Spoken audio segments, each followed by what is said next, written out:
We be live. Shalom, shalom, Hello. everyone. Hello. It's Susie time again. Yay. All right, guys. Hi, everyone. I see the live chat is already busy. Guys, have you liked the stream? Please, it's very important that you like the stream because the topics that we're going to be discussing here, more people need to know about this because, especially the first news, because this is an attempt at Some wild shit. ghettoizing. Yes, this is the things that are happening in the UK are going to be happening in the US, and we don't want that. We don't like It's that a at bit all. different though. It is a bit different Mm, because you got to be willing to yes. put up some money to get into this situation, but that's a whole different matter. Yeah, it's a more sophisticated version of ghettoizing, I guess. It's like sophisticated ghettos. Anyways, we'll get into it. No. How are you, Susie? Balaam, Oh, we call that a gated community, honey. I know. I know, but it's still segregation. It's still segregation. And it's, Oh my goodness. oh my God, it's dangerous. Actually, that's more dangerous. God, the Sharia, they're going to bring Sharia. Anyways, we're going to talk about that, why this is very dangerous. But Susie, how are you? We missed you here. I'm good. Do I have anything interesting Yeah. going on? No. Good stuff. I mean, you do. Almost. You do, but none that could be shared on this channel, I think. Yeah, fair enough. Here. Yes. Yes. Yay, I'm here saying Suze. All right, so today Wait, John Wagner is like, have you guys ever encountered atheist monarchists? Yeah, there's a lot of them in the Iranian community. Yeah, there's a You lot can't actually throw a in stone and Iran. not hit one. But maybe that's just my life. Yeah, but guys, monarchist doesn't necessarily mean that you want absolute monarchy. No, but I also know monarchist atheist absolute monarchists. You do? Yeah. Okay. Okay. What kind of stories are we covering today? Today we are covering a lot of stuff that's involved in more like soft power and power networks and influence networks in many different places. Like, so we're talking about the like Muslim Brotherhood in Canada, for example, Oh my God. and Right. looks like likely misuse and fraud of the charity system in Canada. We're going to be talking about Iranian soft power in the United States and how they have a lot of access to the Democratic Party on many different levels of government. This specific guy who whenever I have an excuse to talk about him, I'm going to talk about him. Then we're also going to talk about another failed Iranian attempt to just attack random Jews around the world because they're so freaking weak and pathetic that that's their next best option is just to go do random targeted assassinations against random Jews because that's the best they got. And then we're also going to be talking about this controversial situation with the UK faith minister like kind of showing fealty to this guy, this Islamist preacher from Pakistan who's like open ties to Deobandi extremism. And then our top news of this week is this huge controversy that's happening in Texas with one of the largest mosques, kind of the mega mosque of North America in the heart of Texas. Wow. Which is surprising to a Okay, lot of people, but if you know more about Texas, it's not that surprising. Yeah, so all is Islam. All basically the common theme seems to be Islam spreading its tentacles in Western civilization. That seems to be the common theme here, right? Of all, Yeah, of and most of these stories. there's many different ways in which this happens. And so that's what I've been getting a lot more into studying Islamist power and influence networks. Because I think that is much more informative about how this functions as a system versus just, oh, there's a preacher over here that said some crazy shit. You know what I mean? That doesn't really help inform our audience about how this functions as a whole. That makes sense. So, guys, I really need you guys to recommend, especially Susie's work on this channel, to people who want to defend Western civilization against creeping Sharia. Because it's one thing for people to be like, "Oh yeah, we need to stop Sharia." It's another thing to understand how it's happening and the people behind it and the methodology. The more informed you are about how exactly this is happening, the better you are going to be able to defend Western countries against these attacks. So please make sure, because I know there's a lot of other channels that are like, oh no, this is happening, that is happening. But Susie goes and does the research and finds all the details. So it's important that we spread this work around. Okay, so please go ahead and recommend, especially the shows that we do with Susie, to more people. All right. So, by the way, we got a new member. Mark became a member. Well, thank you, Mark, for becoming a member. And guys, I have a lot of member-only streams. So if you become a member, make sure that you go watch them. They're very important, and that you look out for more or other member-only streams that I do. And also, please consider doing super chats, because between the news items, we will be reading. Me and Susanna will be reading the super chats and responding to them. Okay, Yes. so are we ready for the first story, first news? Yes, and I'm excited to talk about this because I spent a lot of time looking into this. All right. I had Armin watching investment videos for this. Yes. She made me do homework. Susie made me do homework on this. They're like, this is finance related stuff, so study this. Okay. I'm like, okay. All right. First news. Sharia law in Texas, the debate surrounding a planned Islamic city. A proposed Muslim-only neighborhood in Texas dubbed Epic City, or I guess a more appropriate way to say it would be like Muslim-centered. So a Muslim-centered neighborhood in Texas dubbed Epic City, Epic, which stands for the East Plano Islamic Community, so it'd be Epic City, is sparking a firestorm of controversy, with critics warning that it could even introduce elements of Sharia law into U.S. governance. And we're gonna pick apart what is fact and fiction here, okay? The 400-acre project, backed by the East Plano Islamic Center and Community Capital Partners, which is the for-profit element of this whole business arrangement, aims to build 1,000 homes, a mosque, Islamic schools, a college, and shops exclusively for the Muslim community, or catered towards the Muslim community in Josephine, Texas. The state officials aren't having it. Governor Greg Abbott vowed the proposed community will never see the light of day, and immediately ordered 5 investigations into Epic and some of their subsidiaries and branches. Well, Attorney General Ken Paxton launched a consumer protection probe, citing Epic's profit structure and transparency issues. Representative Jeff Leach warned that the plan could circumvent state law under the guise of cultural or religious accommodation. Epic's lead imam, Dr. Yasser Qadi, pushed back from the pulpit, defending the project as an exercise of American freedoms, saying, "We are taking advantage of our constitutional rights, not doing anything more than what the Constitution allows us." He also claimed that the backlash is part of a broader agenda to demonize our faith in the shadow of the war in Gaza. So there is a lot to unpack here. Wait, Armin, you didn't, can you load up the videos? Yes. Okay, cool.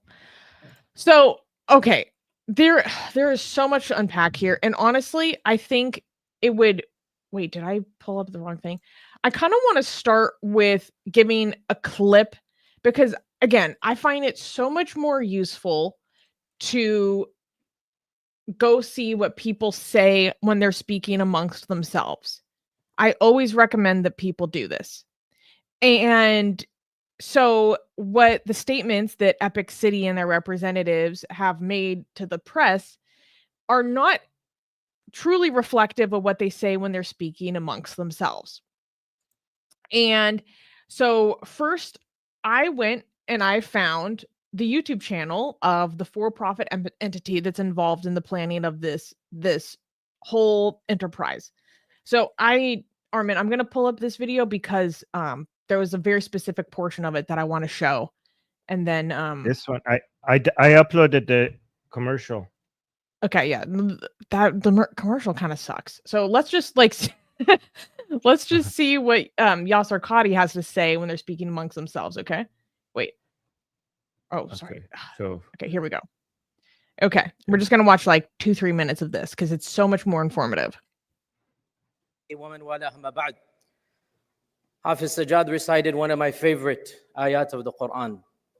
وَإِن تَعُدُّوا نِعْمَةَ اللَّهِ, you would not be able to count them. Blessed and fortunate to have so many blessings. We are so privileged, wallahi, we are so privileged. Every week, so many people from across the country are coming to this community. We are well aware that, alhamdulillah, so many of you in our own audience in the last 3, 4, 5 years, you yourselves have come. And we ask ourselves, why is this happening? What are some of the reasons why our community is flourishing and booming? And of course, la hawla wa la quwwata illa billah, it all goes back to Allah, beginning and end. And then Allah has blessed a number of factors. Of those factors is, alhamdulillah, this masjid is not just a masjid isolated from community. It is a masjid and a community combined in one. We are surrounded by more than 100 houses, by an apartment complex within a 5-mile radius, 1,000 Muslims, alhamdulillah. I don't know of any other masjid where in Salat al-Fajr, on an average day, 600, 700, 800 people come.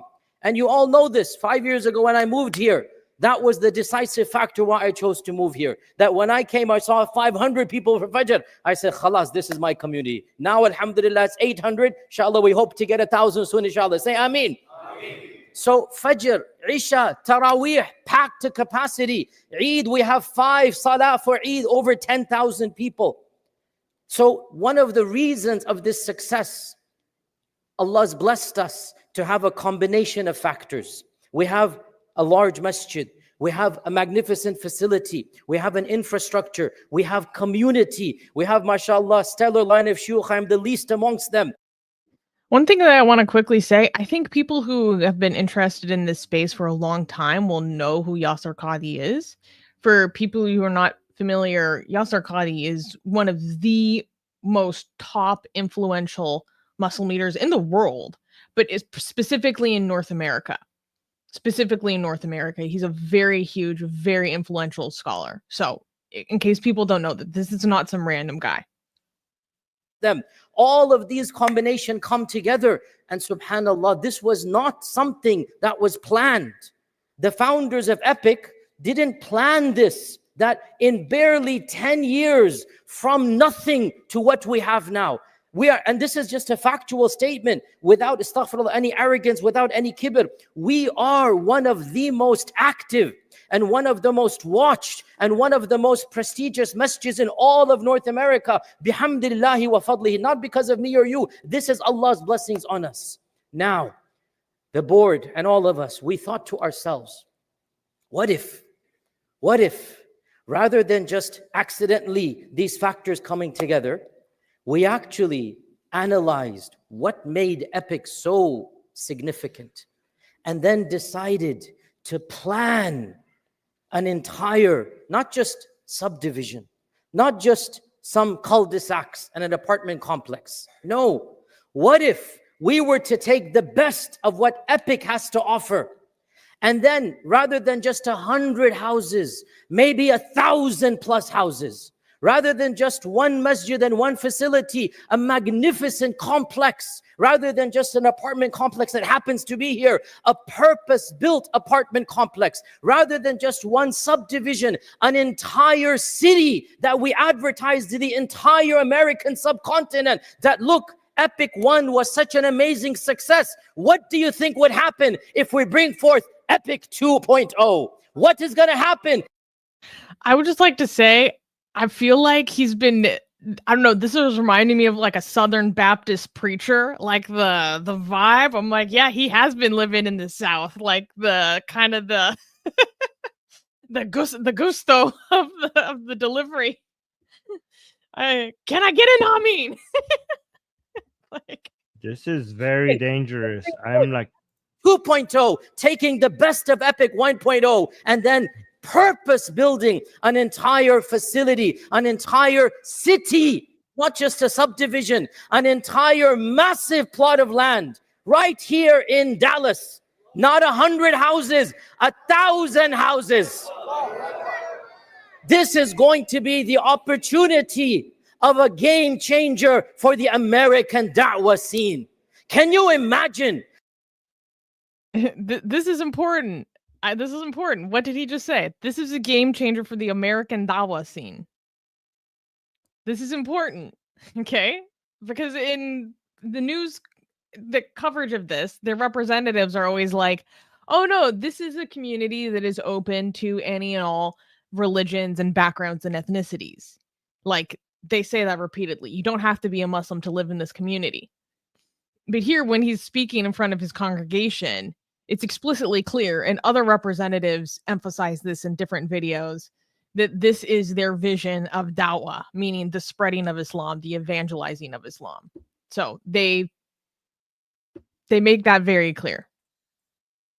An entire city, meaning a district of Dallas. This is still in Dallas, don't worry, right? An entire sub-city of Dallas where purpose built. We have from top to bottom an infrastructure. We have apartment complexes. We have people's home for elderly, those that need to have elderly people's home, purpose-built assisted facility. We have entire schools. Can you imagine the potential of such a city? Nothing this ambitious has ever been planned before in North America. And there's only one community that inshallah ta'ala can do it. And that is our community right here, bi'idhnillahi ta'ala. Say inshallah.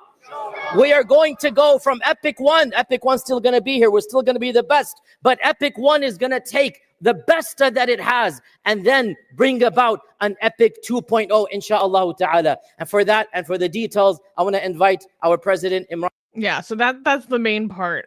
Also, I was just so amused by how much of a preacher vibe he has. Say inshallah. Inshallah. Like, I feel like I'm at a gospel church, but anyways, there's so much more to unpack here, but that's just the beginning. Armin, I didn't show you that video before. What is your immediate reaction? You know, even if they shut this down, and I hope they shut it down, and I'm going to listen to you how they're shutting this down. This is the beginning of Sharia spreading in North America on a scale that you've never seen before. One of the reasons why we have had it in Europe so much worse than we have had it in North America is because in North America, Muslims were basically more integrated with the rest of society. Like they were spread across the community, different communities. They were in sharing classes with other students that are not Muslims. They basically shopped in the same place as non-Muslims. They went to school with non-Muslims. They went to gym with non-Muslims. They worked with non-Muslims. But in Europe, we had sections of the city that is almost completely Islamic, like in London and Paris and other major cities in Europe. And basically that isolation will make the community a lot more Islamic, so much faster, on a much greater scale. But the problem is that in the United States, this could actually get even worse, because what these people are going to try to do is to use HOA to create parallel laws and parallel police system without calling it police and without calling it law. This is a loophole that you could have to actually start enforcing Sharia without actually acting like it's a law, because it's not law. It's just as your HOA rules that any other HOA has. I mean, technically HOA is already kind of like Sharia, but this will actually be real Sharia. Yeah, but this I will was telling actually be Orman enforced. before the stream, I was like, why would I live in the land of the free to sign up for an HOA and pay for the privilege of taking away my freedom? Right. Anti-American. I'm being silly. But I mean, they will be able to legally have places in the United States where they are enforcing Islamic law, like no alcohol, respecting Ramadan. They will not call it Sharia. They will call it lifestyle. You have to live here. You have to be compatible with our lifestyle. Or like community culture. Community culture, our lifestyle. They will have gender segregation. They will have Ramadan rules. They will have no alcohol and no pork rule. They will have oppression of women rules, and it will keep going higher and higher. And again, and this will be just the beginning, because segregated communities like this are also very powerful tools for creating voter blocks that will be powerful in elections, and they could steer the direction of the politics of the country. I mean, the Muslim bloc is already a very powerful bloc that presidents and congressmen and senators in the United States take very seriously. But if they could become more on the same side of things, and become more one direction, basically be parallel with each other when it comes to voting, then they become even more powerful. And again, it would be very difficult for politicians to stand against communities or cities like this, and they will just start growing like tumors all across North America. Like this I is was literally this going to is say, just the take the first UK attempt. as an example. Right. I mean, this is even going to be worse than UK if this goes, because these people are doing a lot more stuff. Like the ghettos that you see in the United Kingdom and other and France and Germany, they were organically made, right? Mostly, many of it. But this is going to be a much richer, much more investment oriented, more top down design, more deliberate, more politically motivated attempt at segregation. And I think it's going to become a lot, if it's done like that, it could become a lot more powerful than what you even see in Europe. This is a major alarm bell that we should be sounding off right now. Like everybody should be raising the alarm on this. This is the first attempt, and you can see the appeal. I mean, even if this fails, they're going to try it again and again and again. And you guys in the US, you need to wake up. You need to be alert with this. You need to call your congressman, call your politicians, whatever. You need to be, because these people, they might be the minority, but they are very, very politically active. And if you're not as politically active against them, this minority will win over the majority, because every single one of people in this community on average is 10 times more politically active, or sometimes 100 times more politically active than the non-Muslim American, who is concerned about this, but doesn't do anything other than like, oh, we don't like this. Like the Americans who, yeah. There's a lot to go through here. Basically, you can trust and believe that the residents of Texas, particularly the county that would be like, because the proposed site is in between these two counties, and so the residents of Collin County made their feelings known and heard at some recent town halls and hearings that took place. So literally, I was reading coverage of these town halls or hearings that happened, and all the people that work there are saying like, we've never had this many people, like we never have this many people come to the hearings, like it is overflowing, like blah blah blah. Like, so, well, okay, I feel like I should back up a little bit and go through the timeline a little bit. So this was originally introduced in an ad called Welcome to Epic City, and it was released in February 8th of 2024. And so then in April, the organizers share some more information about how to join this investment opportunity. And we could talk about a little bit about the investment structure, maybe. I don't know. It It's interesting. And the guy who is running this project, the Community Capital Partners, which is the for-profit entity, because Epic is a nonprofit, they can't do this. But the guy who's the head of the CCP is the former president of the mosque's board of directors. And he is running this for-profit company, he says, in a volunteer capacity to help execute the planning of this whole planned community. And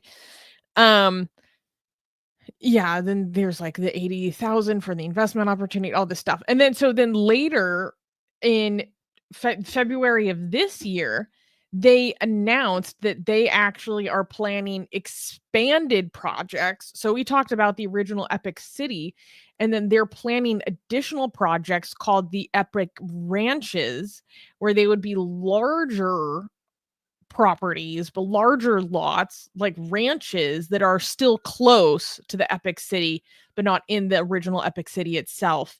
And because there was so much interest in the first one that they wanted to expand the offerings. Oh wait, can you start that question from Shami? I'll address that later. Which one? No, the one that you have highlighted right now. Can you start? Oh yeah, okay. Okay, so then in this year, at the end of February, this starts to get the attention of Texans, and this starts to get the attention of the Texas governor, Governor Greg Abbott, who, look, I'm going to tell you guys right now, they go full Texas on them. Where they're like, so he releases this tweet and he says, to be clear, Sharia law is not allowed in Texas, nor are Sharia cities, nor are no-go zones, which this problem seems to imply. Like, bottom line, the project as proposed in the video, meaning this like original ad that they posted, is not allowed in Texas. So this starts to get the attention of the authorities. And basically, in the following days, since the governor posted that tweet, between February and now, they have initiated 5 separate investigations into Epic and this investment opportunity. So they, look, I'm not going to lie, they brought the full force of the law down on them.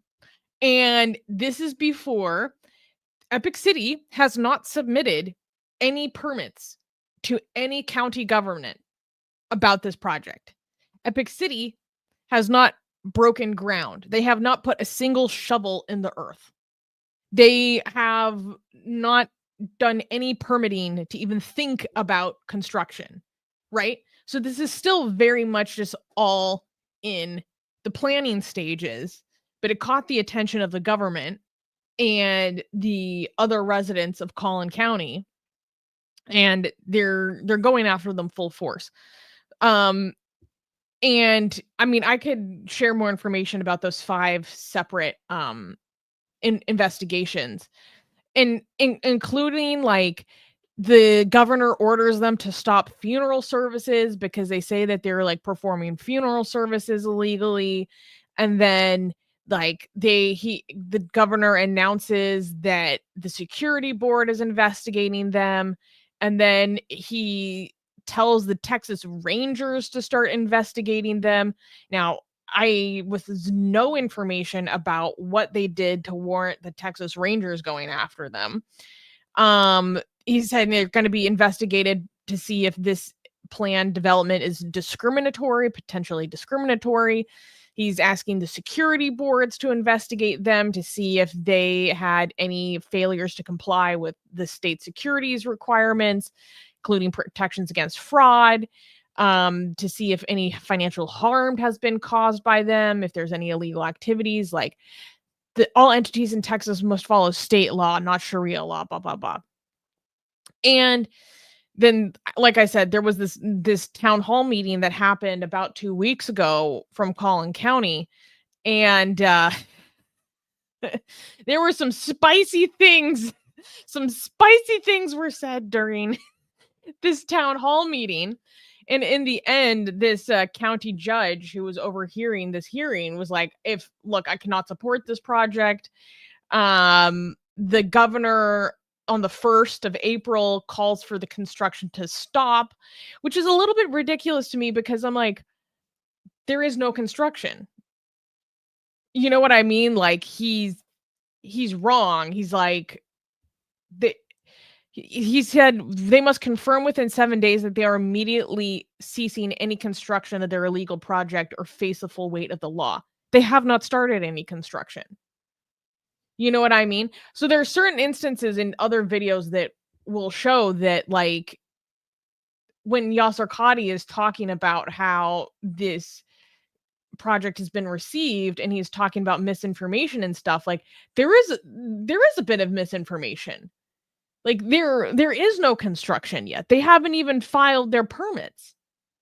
And yet they're already being ordered to stop the construction unless the full force of the law is hitting them, blah, blah, blah. And I'm like, okay, in all fairness, that is false. But there's so much more to unpack here. So I just kind of wanted to give like a very broad overview. Armin, do you have any questions about like what I just detailed about kind of where we are in the timeline of things? No, I want to watch the 2 other videos about this project that you told me to download. Can we watch those? Yeah. So let's do this one first because this is the ad that they released. Oh, let me go from the beginning. Let me go from No. We need to skip like the first 2 minutes of this is just nasheeds and it's like painstakingly slow. So let's just skip to this part. Because this is where I want to see what it's going to look like. I want to see what it's going to look like, though. Okay, no, trust me, they don't get into any of that until 2 minutes in. So we'll start here. By the way, Epic City is such a lame name. Epic City sounds like a teenager came up with the name. They nicknamed their mosque that. Epic Mosque? Well, no, it's the East Plano Islamic Center or community. Okay. So the acronym is EPIC. I know, but just calling it Epic, it just sounds like such like a teenager came up with this name. No, I mean, I get it. I get it. But anyways, okay, so let's watch the ad that the fabled ad that people were upset about. Welcome to Epic City.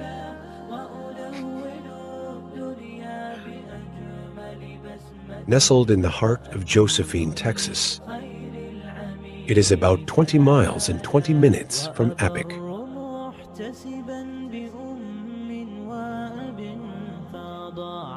Commercial areas.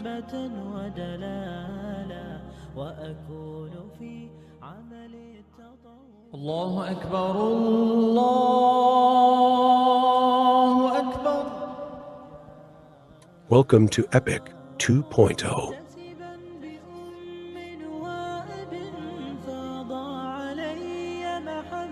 Epic City is more than just a neighborhood. It's a way of life, a meticulously designed community that brings Islam to the forefront, a community that blends with nature, crafted to elevate your living experience.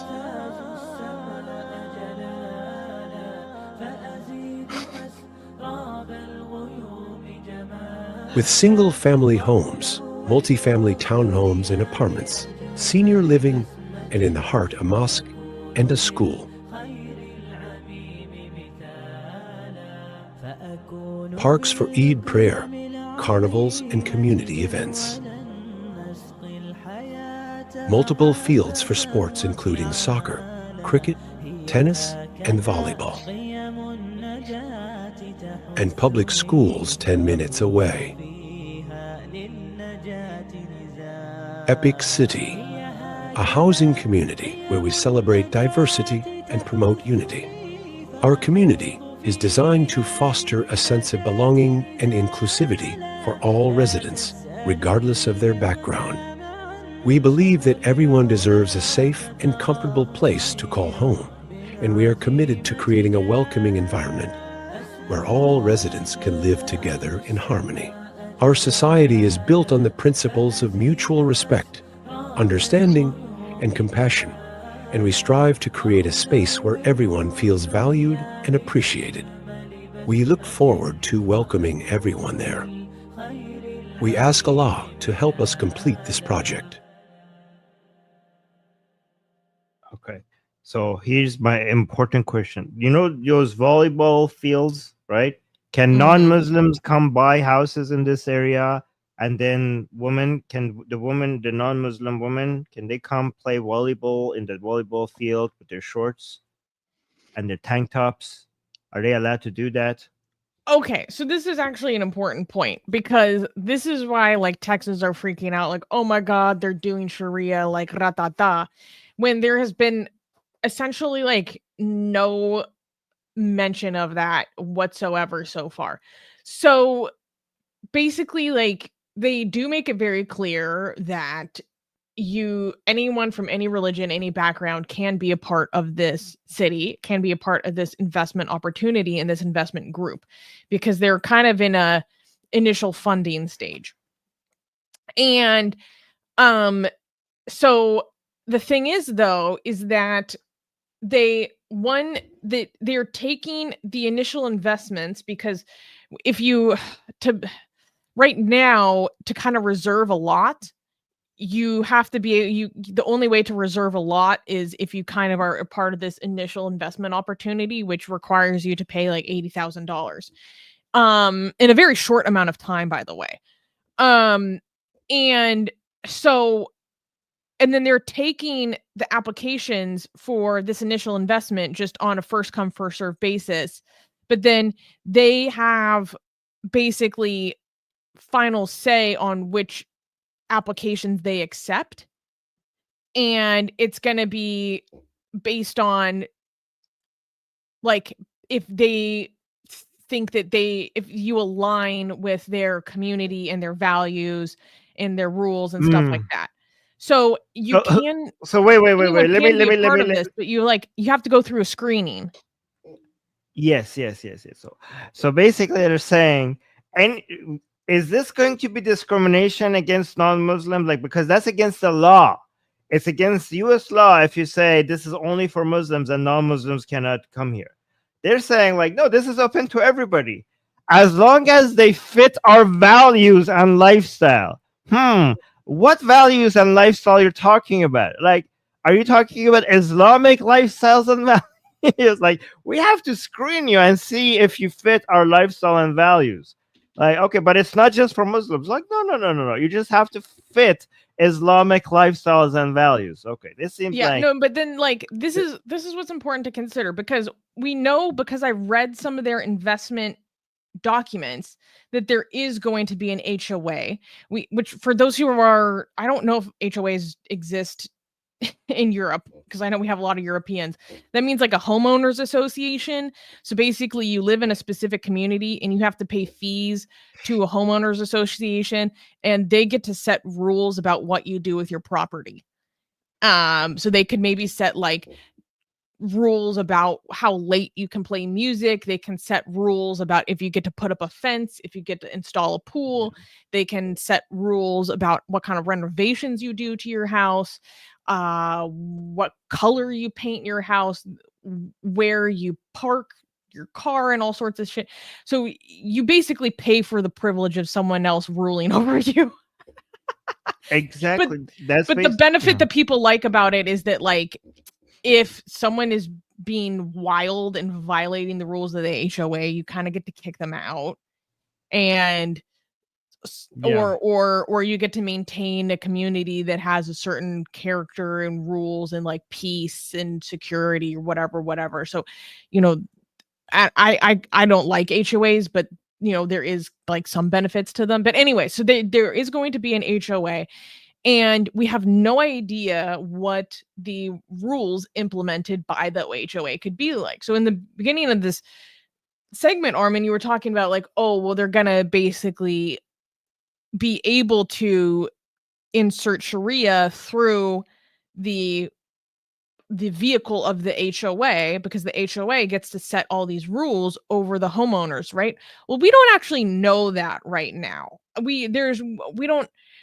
There is not anything so far that would like explicitly lead you to believe that they're going to do that. Now, I'm not going to blame anyone for being like, oh, if you were to do this, this is the perfect vehicle to do it. Right. You know what I mean? I mean, they are saying that this is a perfect vehicle for dawah. Like, they are saying that this is a attempt at making an Islamic community. Like, they want this, and there are other ways, by the way, to make it seem legally that this is not discriminatory while being discriminatory. They could be like, hey, we're allowing non-Muslims to go buy houses here, but then the only place that they advertise this, and because it's first come, first serve, right?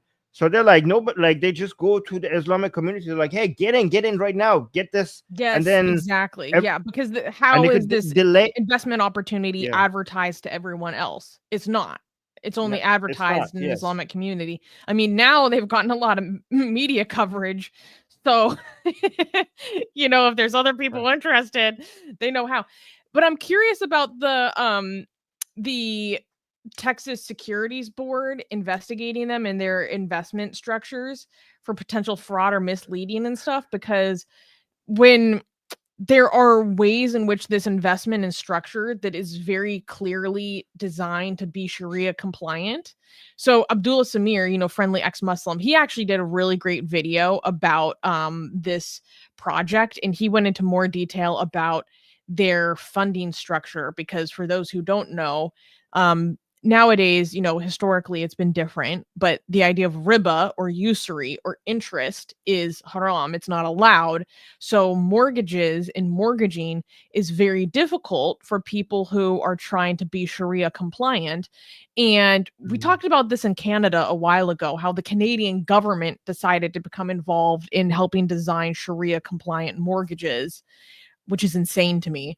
But anyways, the reason being is that the current version of Sharia compliant mortgages is very economically burdensome, because it's look, I'm going to be honest, guys, Sharia mortgage or halal mortgages are basically just a regular loan with extra steps that's probably going to yeah, cost you more and be more financially risky. yeah, So yeah. there is some information about this being planned that seems like it's going to kind of be structured in like a halal way. I don't know how that lines up with Texas law, but what's really important is that the governor is like, oh, Sharia isn't allowed in Texas, blah blah blah, like this is illegal, because I think there actually literally was a move a couple years ago to literally pass a law like banning Sharia in Texas, like some sort of legislation. And wait, is this correct? Let me find this. And I actually do not know to what extent that is legal. What does that Because mean, though? how can you ban like a religious practice? There are some kinds of religious practices that you can ban, but to me, it's like not that dissimilar from being like, we're going to ban like Jewish law. Like you can't do that in many ways. I remember there was an instance where they tried to put forward one of these forms of legislation in Texas like a while ago, and it basically got shut down for being antithetical to the First Amendment. So there's issues there, and I don't know exactly what the status of the legislation is. And Armin, what do you think about the argument made by many Muslims that it's like, well, you can't ban Sharia any more than you can ban me from doing my, wuzu, then you can ban me from doing my 5 daily Right. prayers. You can't ban me from keeping halal. Like, they say, well, Sharia is not just freaking chopping off someone's hands. There's way more to it by that. There's Right. a private aspect of it. You can't ban Right. Sharia Right. because you can't ban my private practice. What do you think about that kind So of I argument, or I even think whitewashing? everybody, anything that in Sharia that could be made illegal has already been made illegal. All right. I think the more effective way of going about doing this in just saying introducing laws that basically makes it illegal to create any attempt at segregation. Just like we don't want any attempt at creating like white communities that like black people are not welcome in it, or Which is even why if some it's people hidden, don't like HOAs, by the way. They find HOAs racist, just for the record. Right. Any attempt at segregation should be directly or indirectly should be investigated and shut down. I think that is the way to go about it. Not like, because Sharia is like so like it's so over about so many different things. Like you cannot tell who's doing Sharia, who's not doing Sharia, right? Like when I'm eating, if I'm not eating pork, that is Sharia. Like, what are you gonna do? Are you gonna come shove pork in my food? Right. So what are you gonna do? Like, how are you gonna ban Sharia? Like, oh, you must drink alcohol. Like, if I avoid drinking alcohol, that could be because I am being Sharia compliant. Like, what are you gonna do? Force alcohol down my throat? So I don't know how you could ban Sharia. Anything that could be banned has already been banned. Like, for example, it's also part of Sharia that you need to cut the hand of a thief. That's illegal in the United States. So if it could be made illegal, it's already illegal. Yeah.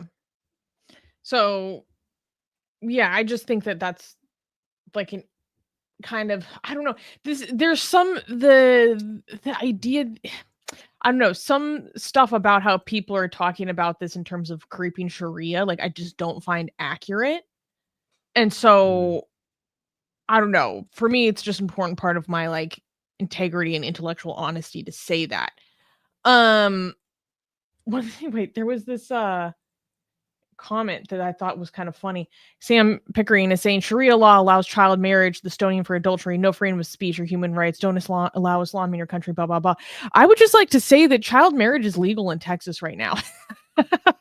Yeah. Like, let's be freaking honest. There are a lot of states in America, the majority of states in America, only 13 states in America have banned child marriage, which is 18 years old, no exceptions. The vast majority of states in the United States allow some form of child marriage. In Texas, the youngest age of marriage is 16. And you want to know something? The people holding up preventing child marriage from being banned is not Muslims.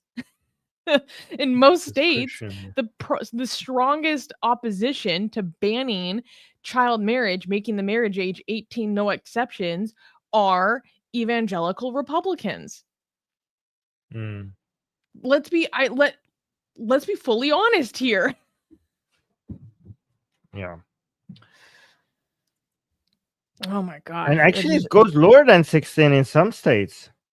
Yeah, until last year. In Washington State, there was no minimum age of marriage. There was no minimum. I'm talking like zero. Right. Like there is no minimum age of marriage in Washington State until last year. And then it was banned. By the way, guys, like when it comes to Sharia is much more problematic than the way Sharia causes problems is not because of, like, we don't have to worry about in United States Muslims being able to bring back stoning. Okay, that's not going to happen. And if you only mention those parts of Sharia, because yes, you're right, Sharia does allow stoning people, flogging people for drinking alcohol, cutting hands, cutting heads, child marriage. That's all part of Sharia, and it's disgusting. Okay.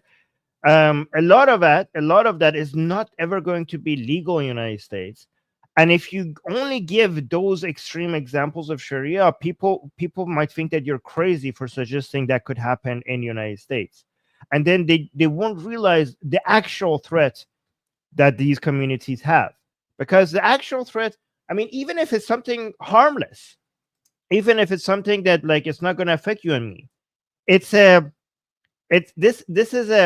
they are rallying cries. They're signals for creating voting blocks, for community, for segregation, for even if it's enforcement of really small little things that you might think that it's not a big deal. The point is that these communities using any form of enforcement that is based on Sharia, they're going to basically start becoming more powerful, and they're going to normalize enforcement of Sharia law, even if it's not that big of a deal, to show that we can. And this is how you make parallel societies. And this is basically creating a nation within a nation. Because what is a nation state other than a community of people? What is a nation? A group of people that share some similar characteristics. And it becomes a nation state when there is some laws, some rules that are being enforced based on those people, based on those shared characteristics. So this is, I mean, it's not an invasion because it's not from outside, but it's an it is basically creating a nation state within a nation state. It is an attack. It's a Trojan horse from within. So I want you to understand why. I mean, this is even a bigger because if it was somebody chopping hands and chopping heads, that would actually be easier to deal with because this will be headline news and people will address it and they will attack it. This could even potentially be that would be one incident. Then it will be addressed and there will be police, there will be investigations. But this is actually, maybe in the short term, is not as costly, but as watching somebody losing their head or somebody being stoned. But in the long term, these people, if they become more segregated and then more politically powerful, then they vote in a way that steers the direction of the progress of the country in a direction that is slower. Then the consequences and the cost associated with that is actually much, much greater than some people being stoned to death. People have to understand that anything that slows down progress, the consequences to human lives is astronomically higher on the long run than individual examples of even terror attacks. And I want people to understand that. But yeah, sorry.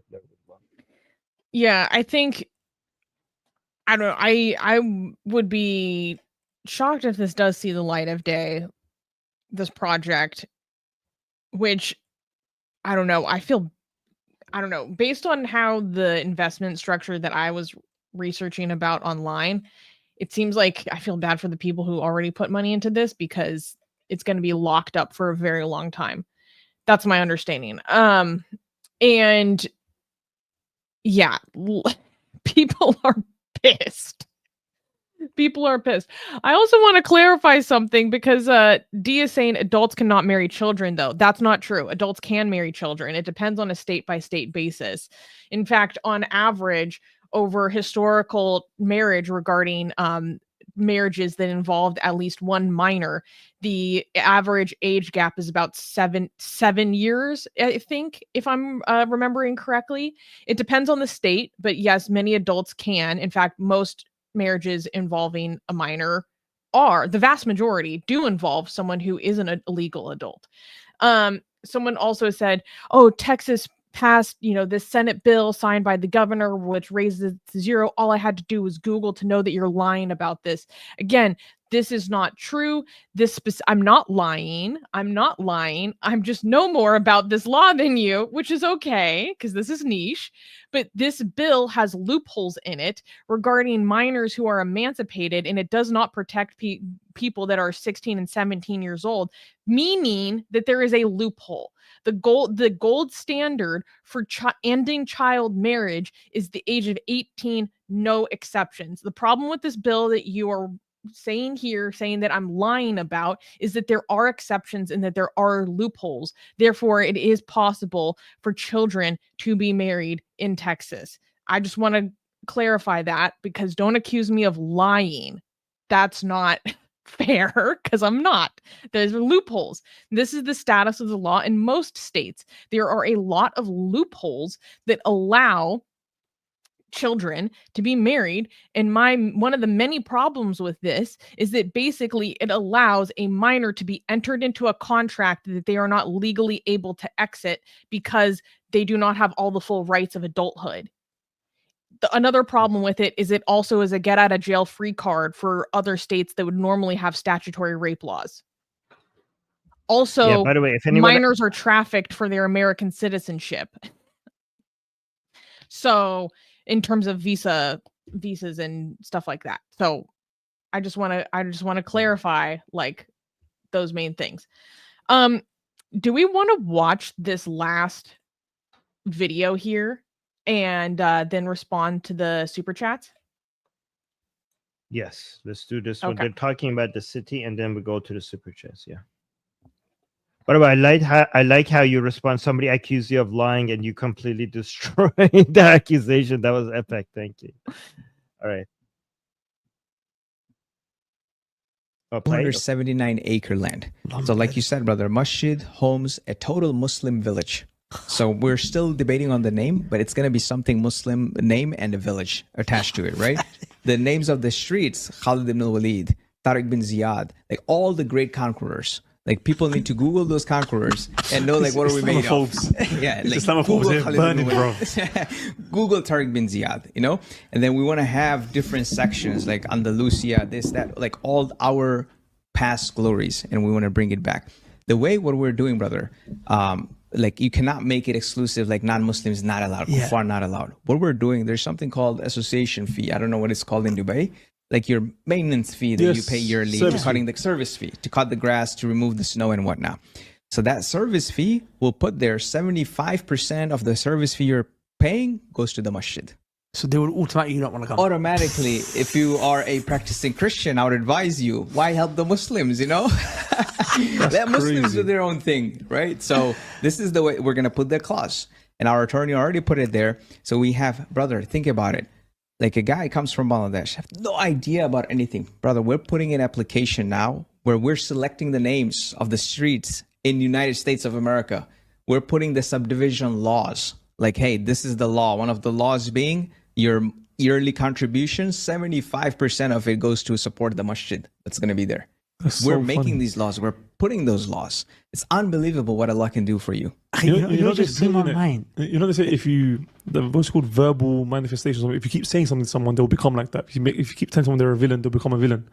People get saying, "Bro, these Muslims are taking over." The man says, "You know what? If you keep calling, if you keep saying it, yes, I'm actually gonna do it." No, but you know what's mad is what you just said, bro. I think it was mind blowing. You said a guy from Bangladesh comes over to the USA.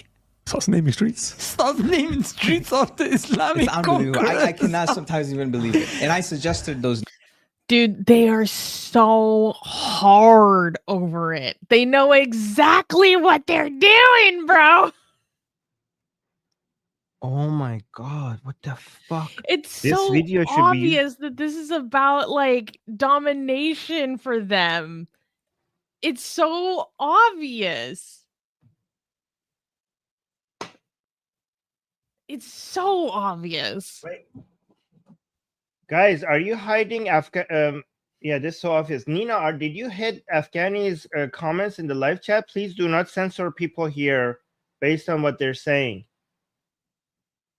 Do not hide people unless they're spamming. Do not hide anyone's comments unless they're spamming. But what are they telling on? Why are they telling on themselves?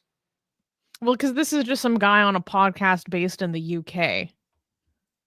With this guy on the right here is Dawa Man, or I think that's what the name that he goes by, which is like the most roadman ass dai like I've ever seen. Yeah, wait, let's continue. Video could be used as evidence to demonstrate what they're doing, and basically they're basically trying to segregate in ways that are illegal. And segregation should be illegal completely. Names of other people saying, why these? Yeah. Can we have like... To be fair, the American guy in this conversation, I actually don't know what his relationship to the project is. Like, he's not the guy who is the president of the for-profit entity. I'm not sure what his relationship to the project is. I know, but still, these videos will have that... Even if they're not, these videos will have the effect. Like, these people have backstabbed these projects by putting this out there, because now if anybody wants to go warn politicians that these people, their intentions might be segregation, even if it's not written there, they could use this as an example for how these people think. Even if they're not, these videos will have that effect on the politicians who need an excuse to stop this. Can we have like... Comes over to the USA. Starts naming streets. Start naming streets after Islamic. It's unbelievable. I cannot sometimes even believe it. And I suggested those names of other people saying, why these? Yeah. Can we have like normal... I ask Allah, Allah, give success to this project. Allah, protect this project and give it success. And there's no riba involved. No riba, brother. No haram. So We 6.8 million we raised in 40 minutes. Long back. Now I'm like, okay, this is happening. This happened, right? And this is another thing. People fear too much, brother. Now you have raised it. Now I have great attorneys. Now we're going to use the kuffar when their telling comes in, right? We have the great attorneys. So I hired everyone. You said we're gonna use the kuffar. Fuck me. What the fuck? You use the So infidels. What the fuck? disgusting. Unbelievable. We're going to use the kuffar when their telling comes in, right? We have the great attorneys. So I hired everyone that the township knows. So they have dealt with this is their boy, their attorney. This is their civil engineer. This is their planning commissioner. I have hired all of them in our team. Now they are submitting the application, because now comes the real world. You got to play it wise, right? So now the township is going to see an application coming from, I'm not going to name his name, like John Smith submitting this application, but it says Khalid bin Walid Street. Oh my God, what is John Smith thinking, right? But this is what you make John Smith do when you got the money. You hire John Smith and tell him, hey, submit an application as I tell you to submit. Yeah. So Are you sure this podcast is not going to get you in trouble? Nothing, brother. I don't care. What are you gonna do? So this is another But thing. I want the project to manifest. Of course. That's where you go. Then you go. Even Dawa man, who is a known idiot, is like, "Are you sure you should be saying this publicly?" Well, yeah, like, God, we should. What the fuck? I mean, I'm glad that they are. You know what I'm saying? Exactly. Freedom of religion. Exactly, He's brother. saying, You man identify as whatever you want, bro. I identify as Khalid bin Walid Street. Yes. This street identifies as Khalid bin Walid Street. What are you gonna do now? Hurt the street's feelings? Come on, man. Yeah. Unbelievable. This is. I mean, I'm glad that this is out there. These people, guys. Dude, when it's I'm so telling, gross. when we're telling you these people, this is about domination and takeover. And people think that we're exaggerating. Look at this. Look at this They are video. being This is hateful. about intimidation. Yes, they are here to dominate. They are here for a takeover. They are here to intimidate. The reason why they want to name the streets after the Islamic conquerors is because they're signaling to you that we're here to conquer you. We're here to conquer you, and they're laughing about it. Unbelievable. So bad. It's so bad. Yeah, so anyways, just to wrap up, like I said earlier, there has been no permit submitted, no construction has started, and the governor launched 5 different investigations against them, like in the span of a month. So it's going to be very interesting to see how this continues. And we're going to be keeping an eye on this for sure, because this is very spicy. So let's go to some of the comments and questions. So Malfas is saying, what nationality are these Muslims? Let me be clear, you guys. Most of the people here are American citizens. Or maybe they have a dual citizenship. Yeah, I think he means like origin, like their Like like ethnically? what country? Ethnically, yeah. That area is very, very, very diverse. Diverse. It's very diverse. So I mean, there is no one ethnicity or origin or whatever. It's multiplicity of ethnicities. And most of them are Americans. Yeah, and this is why when everyone's people like, say "Oh, ICE deportation," like they're Americans. Yeah, guys, that's why this battle is not as easy as like, oh, just deport them. Okay, if you guys are saying deport, they're not deportable. This battle is difficult. You need to actually get involved in knowing how to fight the spread of this ideology. And keep typing deport is not going to make this problem go away. These are citizens, and you will never be able to deport them. And I know it's hard. I think like people who keep saying deport is because they don't want to believe how challenging tackling these dangerous ideology is. Yeah, and they just want to come up with a simple solution rather than getting involved in that is not realistic. Instead, I mean, I'm all for stopping more migration from Islamic countries so that we at least don't make this problem worse. But when it comes to the ones that are already here and already citizens, then yeah, there's no deport option. You actually have to get into the nuance of how to actually fight this fight. Yeah. I am warrior. By the way, I just want to say, Nina, I appreciate your go on. Sorry, you go first. No, you go first.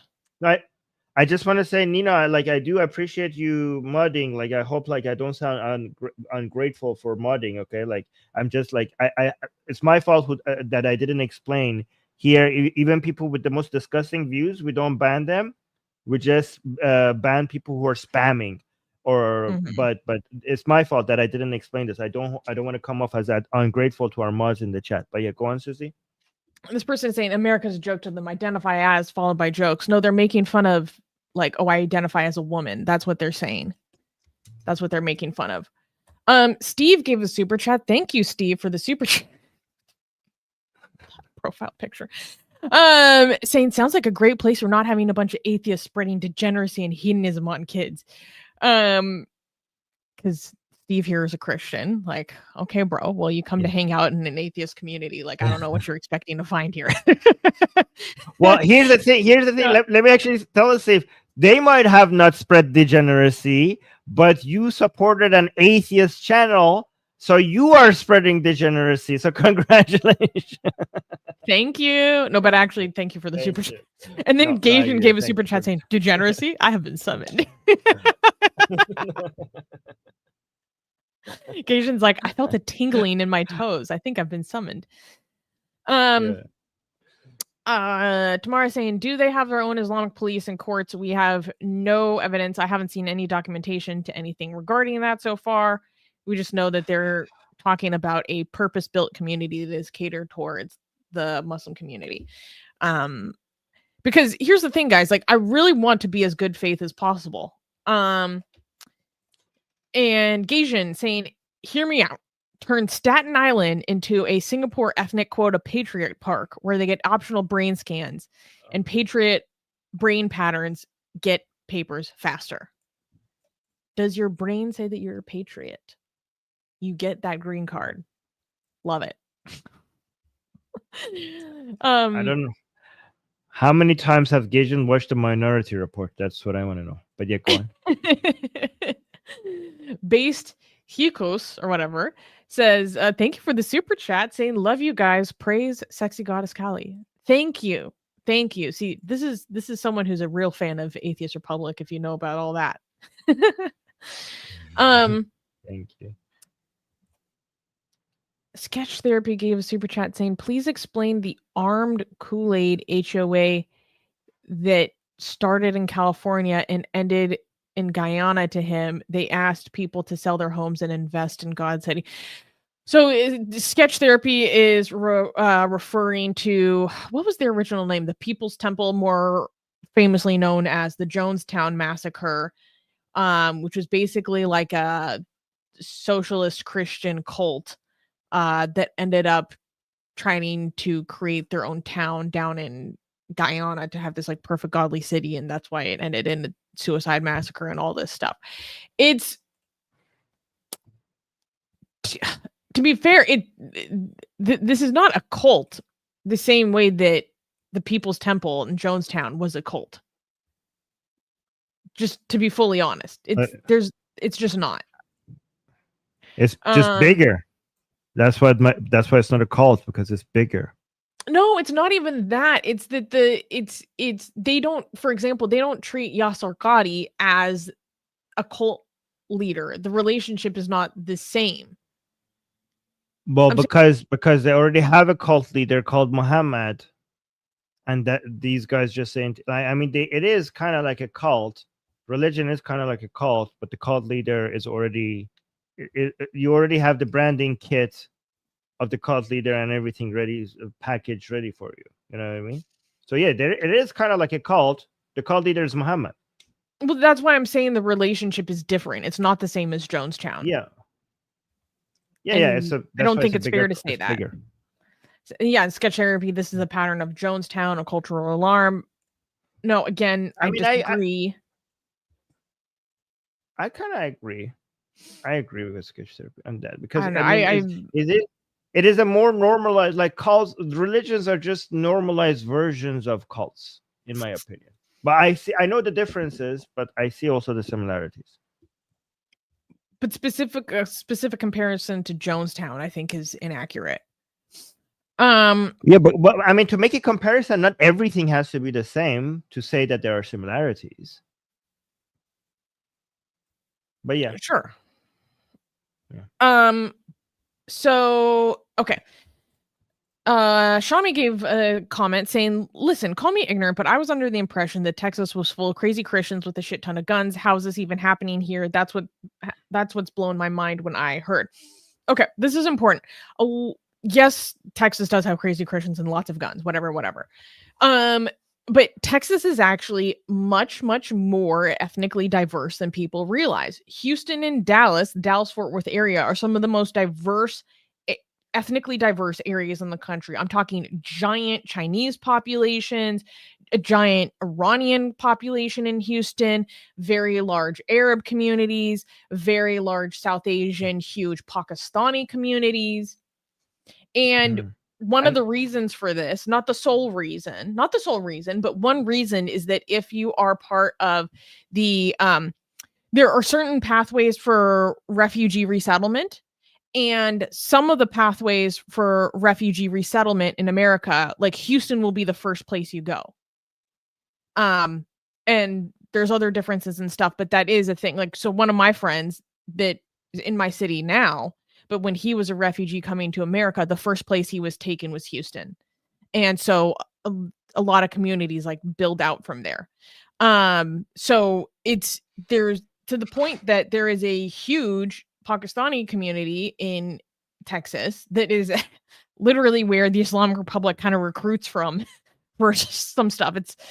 It's so large that like they have a kind of a node of their soft power network there, but that's a different story. Go ahead. Also, like when it comes to craziness, on average, Texas seems to be. Yeah, I mean there are some uber religious Christians there, but on average, my impression is Texas is a lot more sane than a lot of the progressive states in the United States.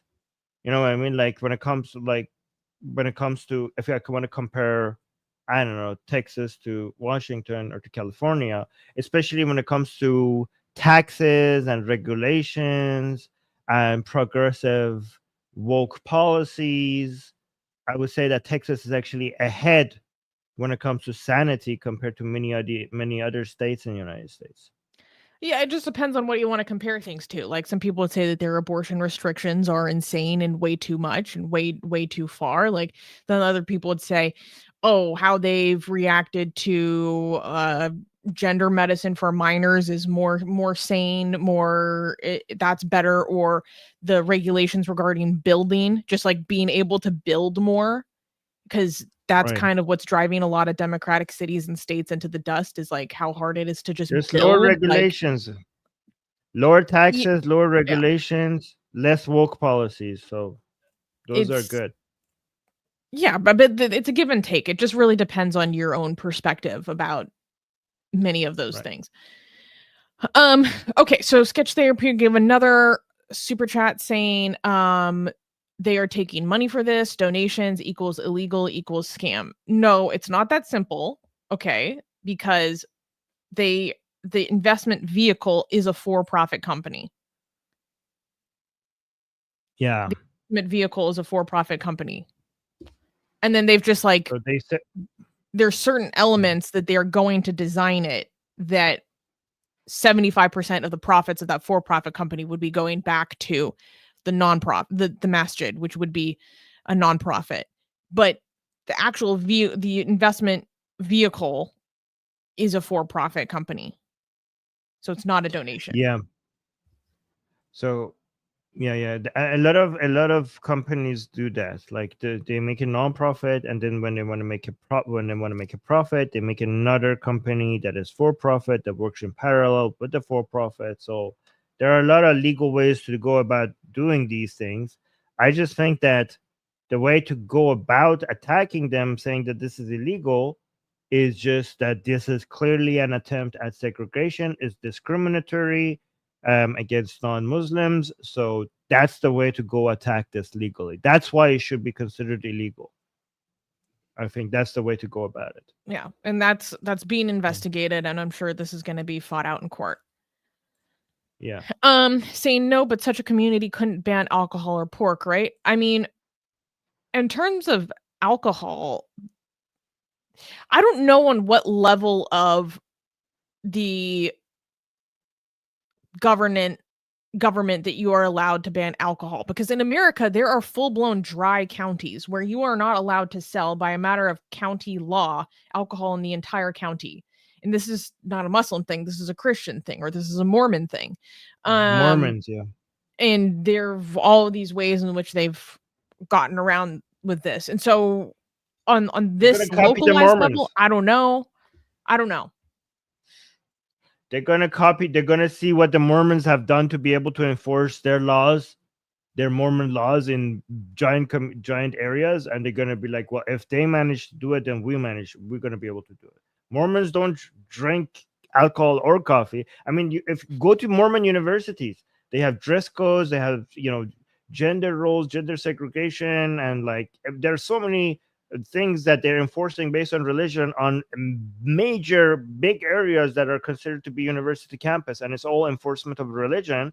So the Muslims are going to be like, well, if they manage to do it legally, then we should also be able to do it legally. So that's, yeah, because those are private institutions. Yeah, so they're private institutions. Yeah. I mean, but again, I think that's also discriminatory. Like I shouldn't be able to say that, hey, this is a private institution. This whole area is private institution. So privately, I don't want to allow black people in this entire area. Okay, I want to make it difficult make it unwelcoming for black people to enter this area. Even if it's private, they were like, yeah, okay, yeah, we're gonna shut that down. Like legally, that's illegal, even if it's private. So based on that, if you make this environment unfriendly to non-Muslims, based on those same standards, I should be able to come after you. Well, if it's a Title VI violation, sure, which is why a lot of these Ivies are being taken to task for their anti-Semitism. It's for Title VI violations. Like exactly, like you're making this unwelcome for Jewish people. Jewish people. Yeah. But then when it comes to other issues, such as like they're fully allowed to have a dress code. I went to a Jesuit university. Like we had a dress code. Like, look, it was no one really cared, but it was there.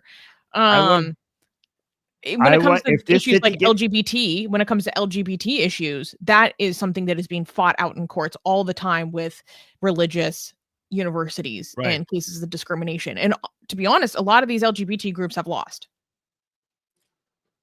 Fuck. Okay, so if this city is made, I want us to have pro-Israel rallies on a monthly basis in the middle of these cities, okay, and see what's gonna see if they're gonna allow us to have these protests there or not. Okay, we're gonna have pro-Zionism, ads, flags everywhere, people coming there with their pamphlets, defending Israel. People are saying weekly in the chat. See what happens. It depends on the construction of this, like the arrangement. I don't think that's going to fly. Okay, if it doesn't fly, then it's discriminatory. But yeah, go on. Well, not necessarily. Like you can't do. I mean, if it's a gated community, I don't think that. I don't know if this is going to be gated, but like you can't do demonstrations in the middle of a gated community. Like that's. Can I just hold that? And that's not discriminatory. That's just. I don't know. There's so many like zoning rules and stuff. It's so hard.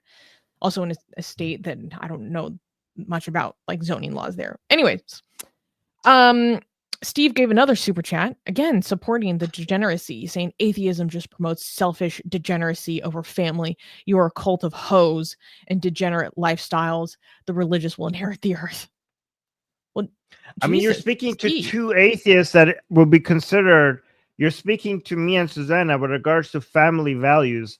We would be considered conservatives by most progressives. So I don't know why I'm very conservative on family issues, actually. Right. So you're talking to at least two atheists who believe in the nuclear family. More marriage. Yes. So I don't know what you're talking about. These two atheists here at least are very conservative regarding family values. So yeah. I love. At least he donates. Yeah, thank you for supporting. Hey, Nima is here. Pope Nima on is Twitter, here. on X, gave just a comment saying, "Is Susanna an atheist also?" The answer is yes. Yeah. Yes. By the way, guys, if you're watching us on Twitter, you need to come over and watch us on YouTube, where you can engage with us more. Nina gifted 5 Atheist Republic memberships. Thank you so much, Nina. Nina, one of our Thank newest you. Well, mods. guys, this is the best way to help us, because memberships are the most reliable way for this channel to survive. So thank you so much, Nina, for that. I appreciate that. Oh, by the way, I just want to say, before we lose this, Nima is saying hi, Susie and Armin. Hi, Nima. Hi, Nima. Nima is one of our best volunteers on the Persian side. Sketch Therapy is also coming after me for the whole child marriage thing, saying citing exceptions to ignore rules equals lying about the rules. No, I'm telling you about what the legislation is, which the legislation is the rule. That's not lying about the rules. That's not... That's in the legislation. I'm telling you that there is a loophole in the rule. That's not lying about the rule. I'm saying that there are ways for children to be entered into marriage in Texas. If you just want to be bad faith, like, that's fine.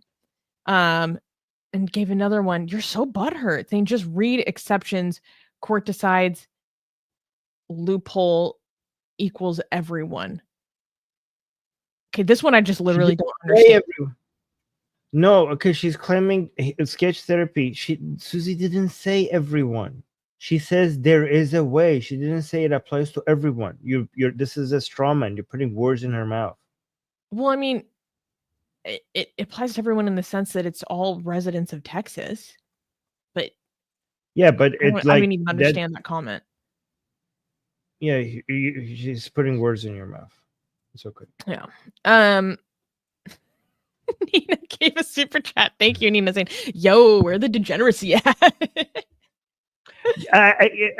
Yeah, exactly. But first, but I just want to clear, when we say when we make fun of this, please understand. Like, I think Nina and people in the chat understand this. Okay, me and Susie are just making fun of this because sometimes, like, people in Islam or in Christianity and other religions, they call something degenerate that is not really harmful, but that doesn't mean that me and Susanna are just don't consider any of these red lines that society has introduced to us for many years. It doesn't mean that we don't think they're all not worth preserving. Like, there are certain things, there are certain standards, certain red lines that we make sense. I mean, you could over adjust to the other side, like, oh, just me and Susanna don't think like all forms of life, like, just like that is being completely free and free of shame. There are things, there are standards that traditionally have been there that make sense and are worth preserving, right? So we're not, when we are making fun of like, oh, oh yeah, let's spread degeneracy, please understand that we don't mean that none of those red lines make sense. There are many things that are traditional and they actually make sense, right? So this is why me and Susanna, I think we're both progressive and conservative. We want to certain things we want to progress out of, because there are better ways, but certain things are actually worthy of conserving because they also make sense. But yeah.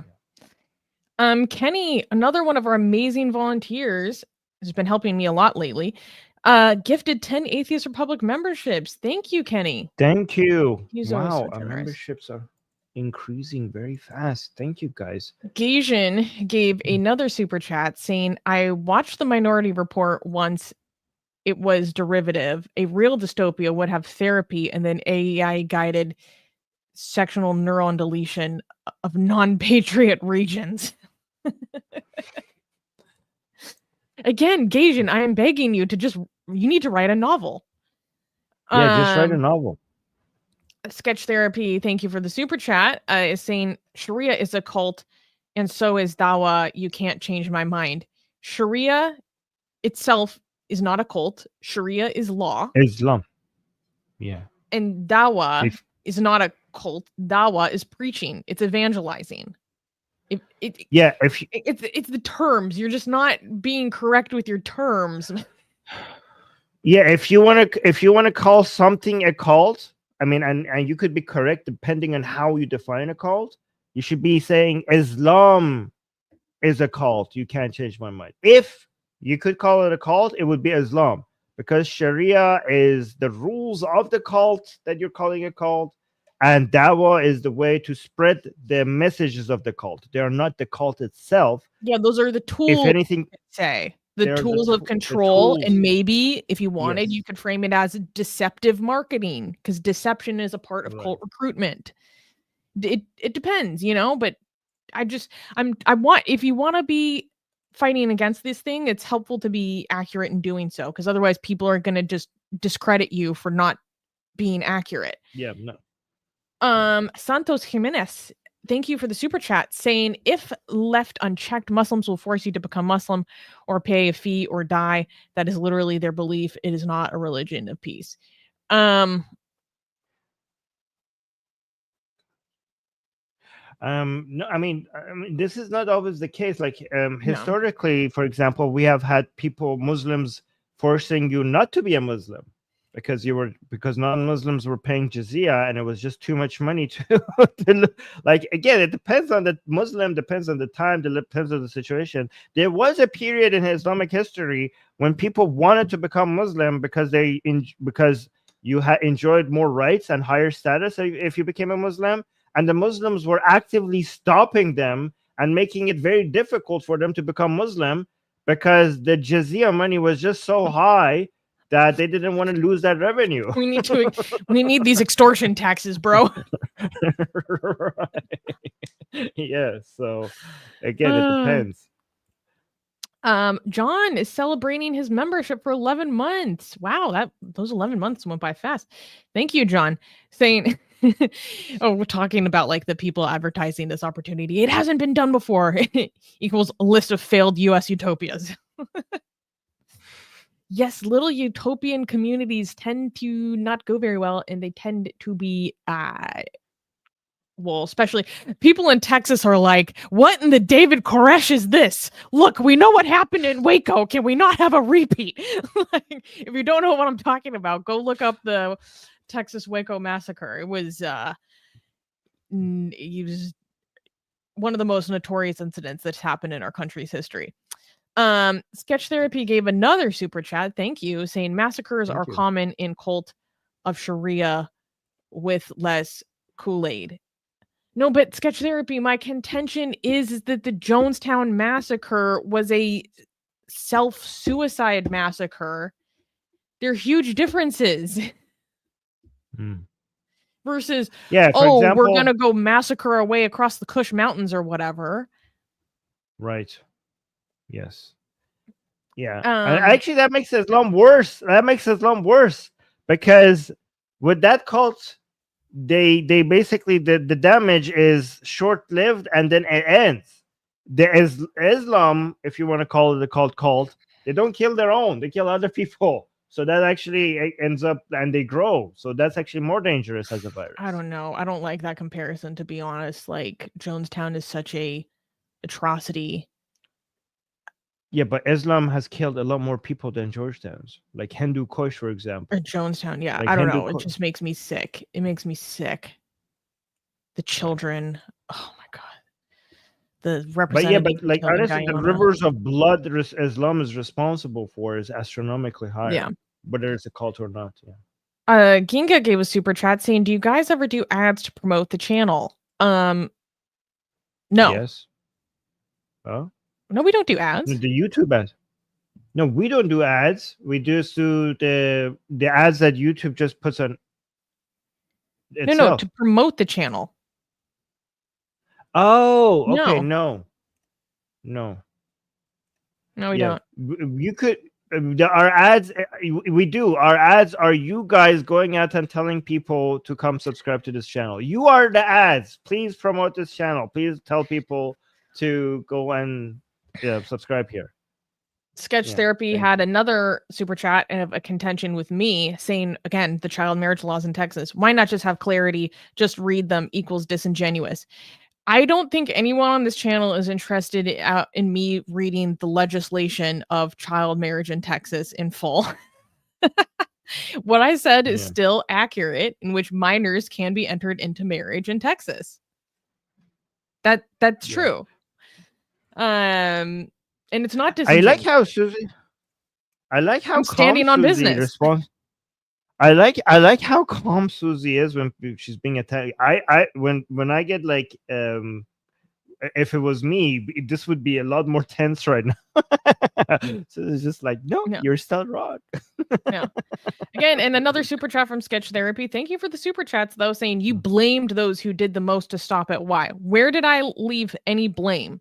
I did not blame anyone. I was just saying what is currently available. In fact, it is not the most to stop it, because what is the most to stop it is 18 years old, no exceptions. In fact, if you're interested in doing the most to stop it, there are legislation that is introduced in the Texas House and Senate right now to end child marriage, 18 no exceptions. And because you had a problem with me not reading it, I will say it is Senate Bill 967 and Senate Bill 1280, as well as House Bill 168. So if you're interested in ending child marriage in Texas, you can email your local state legislators about supporting that legislation and why it's important, because that actually is doing the most to stop it, which is just gold standard 18, no exceptions, no loopholes, nothing. Okay, so for the record, Flip34 gave a super chat just saying, love you guys. Love you guys, showing love as well. Thank you so much for showing us love. Siva also just saying, loving the show. Thank you, Siva. And Sketch Therapy is saying, if you held a gun to my head, I will still say Islam equals cult. Sure. And that's actually not my original disagreement with you. Actually, this is more accurate than before. Because yes, before exactly. You were saying Sharia. Before you were saying Sharia is a cult, and you were also saying Dawah is a cult. That was inaccurate. Islam being a cult, I mean, we could, again, depends on the definition, but this is actually closer to using the correct terminology. But also, this is bad because it's idiotic. If somebody's putting a gun to your head, I think you should be focusing on saving your life rather than being correct. Okay, between being right and being alive, I think you should choose being alive. This is not a good thing to die for at that moment. How about you come out later after that person that was putting a gun on your head is gone? Then you could come out and in a safe place, come and say, like, now that he's gone, I was just saying that because he had a gun on my head. Islam is a cult. This is not a good advice. Okay. Yeah. All right. And I want to make a correction. John is saying Susanna's doing lobbying work. No, it's not lobbying. There's a difference between lobbying and advocacy, especially when it comes to nonprofits. Nonprofits are allowed to do advocacy on legislation, especially when it's related to their mission statement and the population they work for. So, and then Sketch Therapy saying, did I do caps lock? No, I donated. Why do you think I'm angry? Well, because you're calling me disingenuous and then I'm lying. Yes. That's a major accusation. And just to clarify, Yasmin is saying, isn't it a grape crime? I'm saying grape. Okay. Isn't it a grape crime to have sex with a minor? If it is in the bounds of marriage, no, that's a loophole. Statutory grape laws do not apply if it is within the bounds of a marriage. Statutory. Let's just be clear. Susie doesn't agree with it. It should be a crime, but it isn't. No. So that's part of the reasons why it's such a problem. Yeah. I mean, and then there's also marital grape, but that's a different offense. So okay, we had a lot to say about that first news. Sketch Therapy, another super chat saying, I am not a leftist. I can disagree without anger, which is fair. I don't care if you're a leftist or not. Disagreeing with anger is not inherently a leftist quality, if that's what you're implying. You were accusing me of lying and being purposefully disingenuous. That is a specific bad faith argumentation, and I have a contention with that. Yes. You even if you're right, Sketch Therapy, you could think maybe Susanna is wrong rather than lying. Like that's a major accusation against somebody. But that, yeah. Anyways, All right. So let us go to the next news because we got a lot of stuff to expose in Canada, dude. This is wild. Oh no! I'm talking okay. stuff in Canada. Right. Okay, is it clappable? What happened? Oh shit! No! God damn it! What are you doing? Oh my god! It. Oh wait! Never mind. It's just kidding. Never mind. I'll say that later. Okay. Anyways, clappable. Yes. Well, I mean, we're gonna talk about people getting exposed, so this is clappable. All right. Next news. Exposed Islamist power network operating in Canada. Let's talk about it because there is an investigation and it's looking a little sketchy. Okay, so a bombshell Canadian audit has exposed what appears to be a potential covert Islamist power network embedded within a mainstream charity.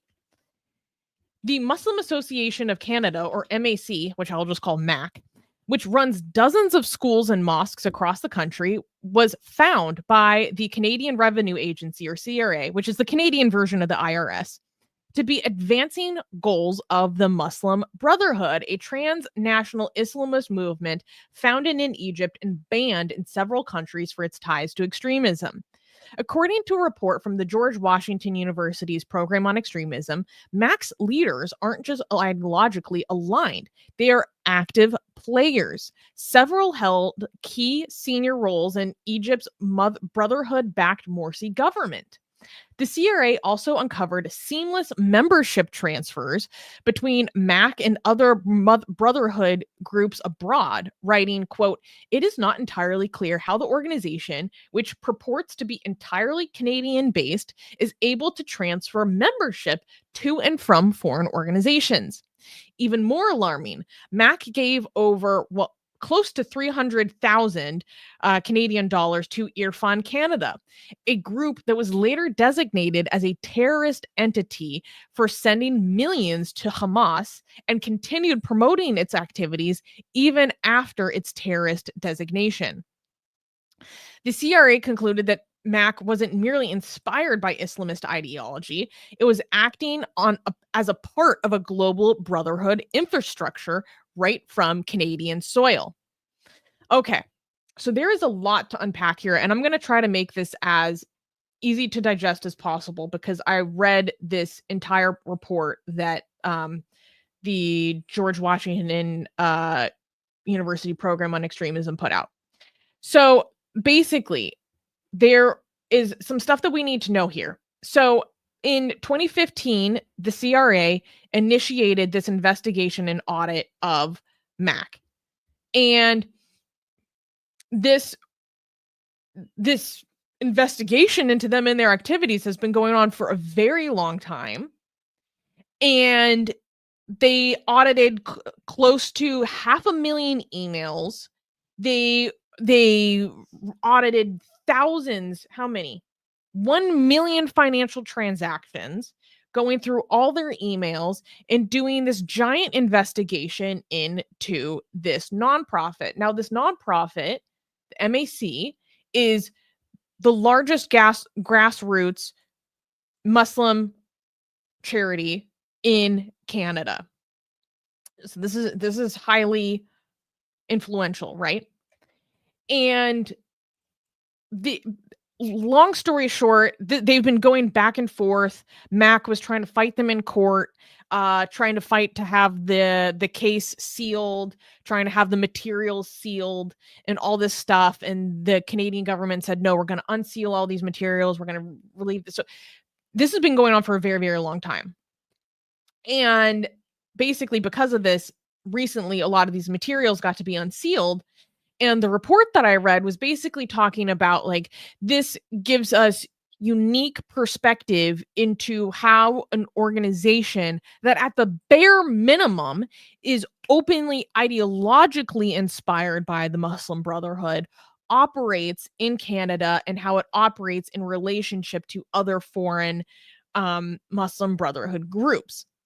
Because the MAC openly admits and has published on their own website for a very long time, acknowledging that they are ideologically aligned with the Muslim Brotherhood. So this is kind of where the rubber hits the road. The MAC says, oh, no, we are just inspired by the Muslim Brotherhood, but we're not the Muslim Brotherhood. And this is kind of what the investigation is all about, are they merely inspired by the Muslim Brotherhood and ideologically aligned with them? Or is there actual connections to other foreign Muslim Brotherhood organizations that demonstrate any sort of authority over the MAC? And do they have connections and kind of conflicts of interest and all this stuff that would lead one to believe that there is more than just ideological inspiration? And so far, maybe I shouldn't get into the findings yet. But the preliminary findings that came out more recently is that the CRA has opted, the preliminary conclusion was the suspension of their charitable status. And this is basically saying that they are engaging their audit and their investigation has found that they are engaged in conduct and support activities that advance the Muslim Brotherhood organization, which means that it's not operating for merely an exclusively charitable purpose, which means that what they're doing, they're not allowed to do this and be a charity. They have to remove their status. And so they're continuing to fight this in court, and they're saying that the CRA is being discriminatory and that they're Islamophobic, basically, and And so basically this is still being fought, and they're still going to have further opportunities to challenge these findings.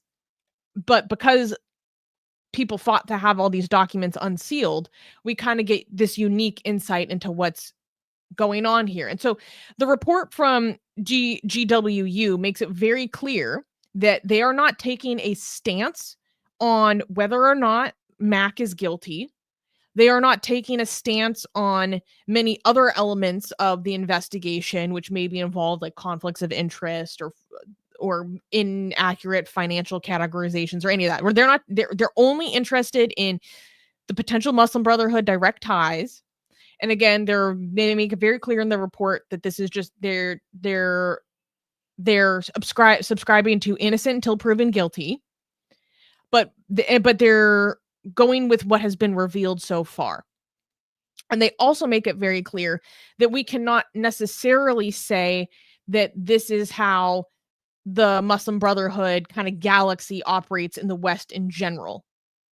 Because we know that there is a Muslim Brotherhood galaxy around the West. We know that they are in France. We know that they are in Germany. We know that they're in the US. And we know that they all have connections to each other, as actually exposed in this investigation. Like there's cooperation in this documented in this report between the Muslim Association of Canada and the Muslim American Society, or MAS. But they basically say we cannot necessarily conclude that this is how every group within this galaxy operates. So before I dive into this a little bit more, because there's a lot more I want to unpack, like, Armin, do you have any initial questions? No, I just have a question. Does it seem to you that these like it's just so slow? Like we have these institutions come here in Western countries and they set up shop and they manage to create effective funnels to take resources and money and support from Western countries into active terrorist organizations that are that are anti-Western interests all around the world, and they just keep operating, and it just takes such a long amount of time to eventually be for them to be discovered, and then once they're discovered, then the legal process. It just seems like the creation process of these institutions is happening faster than them being taken down, and it just or am I imagining things? Well, I mean, we have due process. I know, but that's not what I'm disputing. I'm just saying. Well, that's part of It why just it seems takes that so they have long. right. I mean, it The does take CRA due had process, to but audit the them and research. go through 1 million financial transactions and go through 500,000 emails.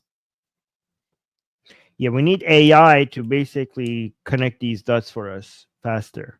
Okay, we need AI to be participant. Yeah. I don't like that. I don't like that. For something as serious as Right. this, you know? No, it doesn't have to come up with a conclusion. It could just point the humans into, hey, you need to look into this. I connected these together. You could come and see if it's true. Okay. Like it might actually be able to point you to directions that you wouldn't have looked like, but still a human will come look at this. But to come up for pattern recognition and connecting the dots, it might make the process a lot faster. I don't know. I think it would be. I mean, a good idea. Look, like I understand like why you'd be frustrated with that. I just personally like don't really. I mean, government isn't really known for being the most efficient, anyways. You know, like That's why we might need. I get it, but what are we supposed to do? I mean, an audit is a big deal and it takes a long time. So before I dive into the details, I'll just like give people the quick headlines to help digest this. And this is from the report. So the CRA argued further that MAC was not merely inspired by the ideas of Hassan al-Banna and the Muslim Brotherhood, as it stated, but that it regularly conducted a multiplicity of activities clearly aimed at furthering the goals of the Muslim Brotherhood as an organization, which is a violation of the rules surrounding registered charities. So here are some specific examples of the three kind of overlapping elements that indicated that this is part of the Muslim Brotherhood and not merely inspired by them.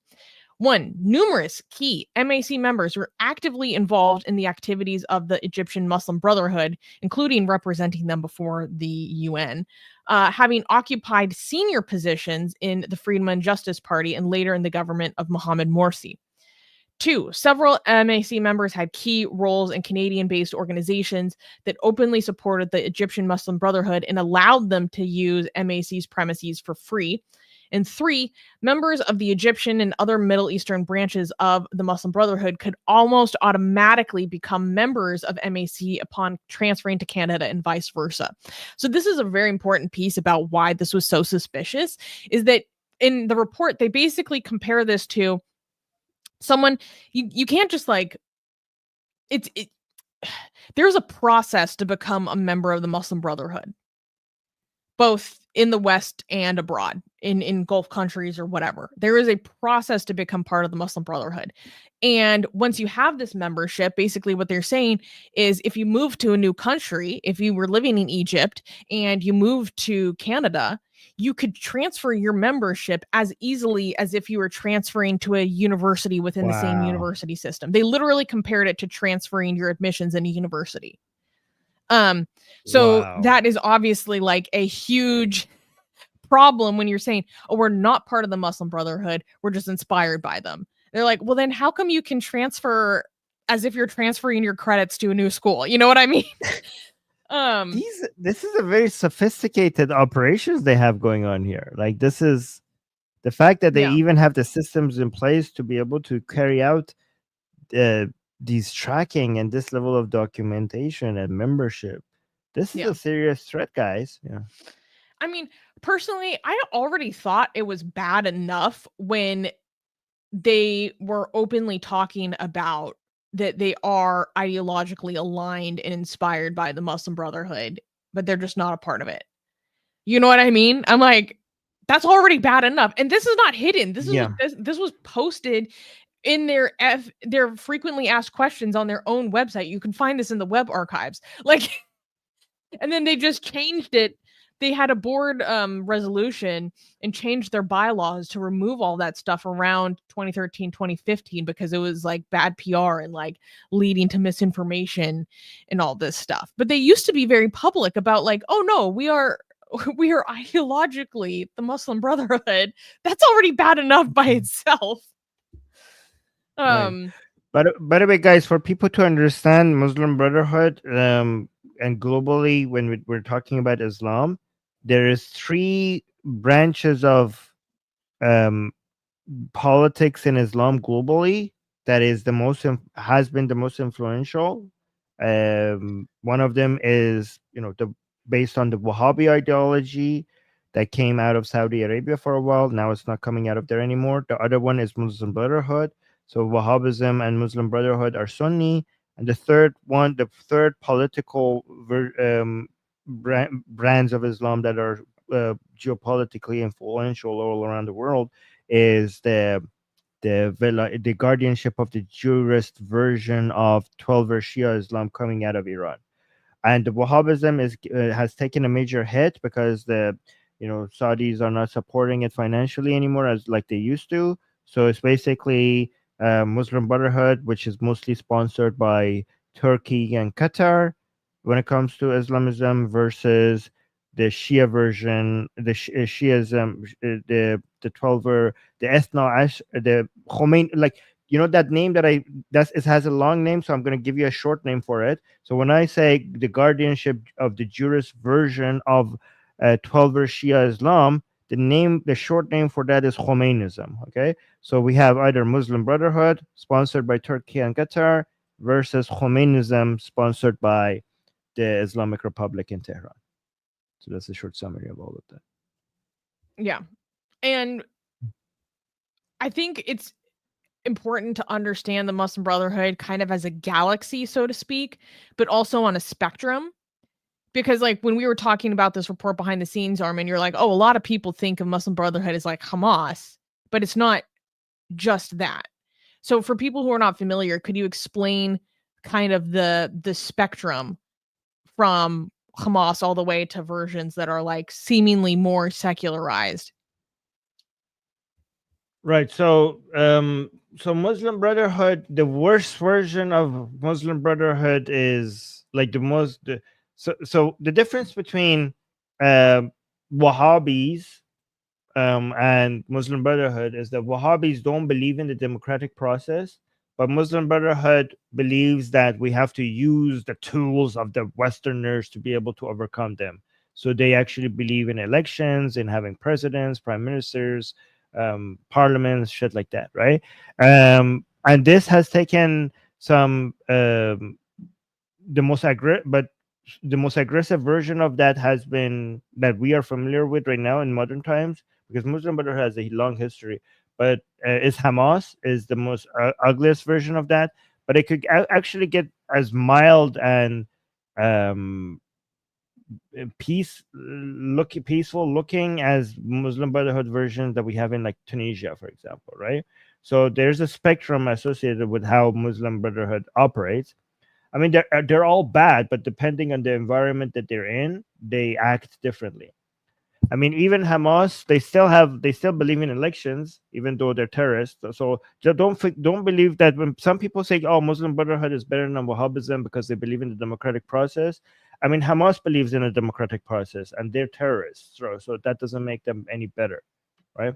I mean, Hitler got elected through the democratic process, so don't let them sell that to you as actually kind of why we saw an explosion of activity after the Arab Spring, specifically. Right. Like literally with the Morsi government, for example. Yes. Yeah. So, but Wahhabis think like this whole democracy shit is just a Western invention, and all law should be God's law. It shouldn't be people's law. And sometimes some people try to pretend Muslim Brotherhood is better because they believe in people being involved in deciding the law. So they're like, oh, that's nicer. However, I mean, ISIS is based on Wahhabism and Hamas is based on Muslim Brotherhood. I would argue that Hamas is actually worse than ISIS. in their conduct. So it doesn't necessarily mean that they're going to behave better.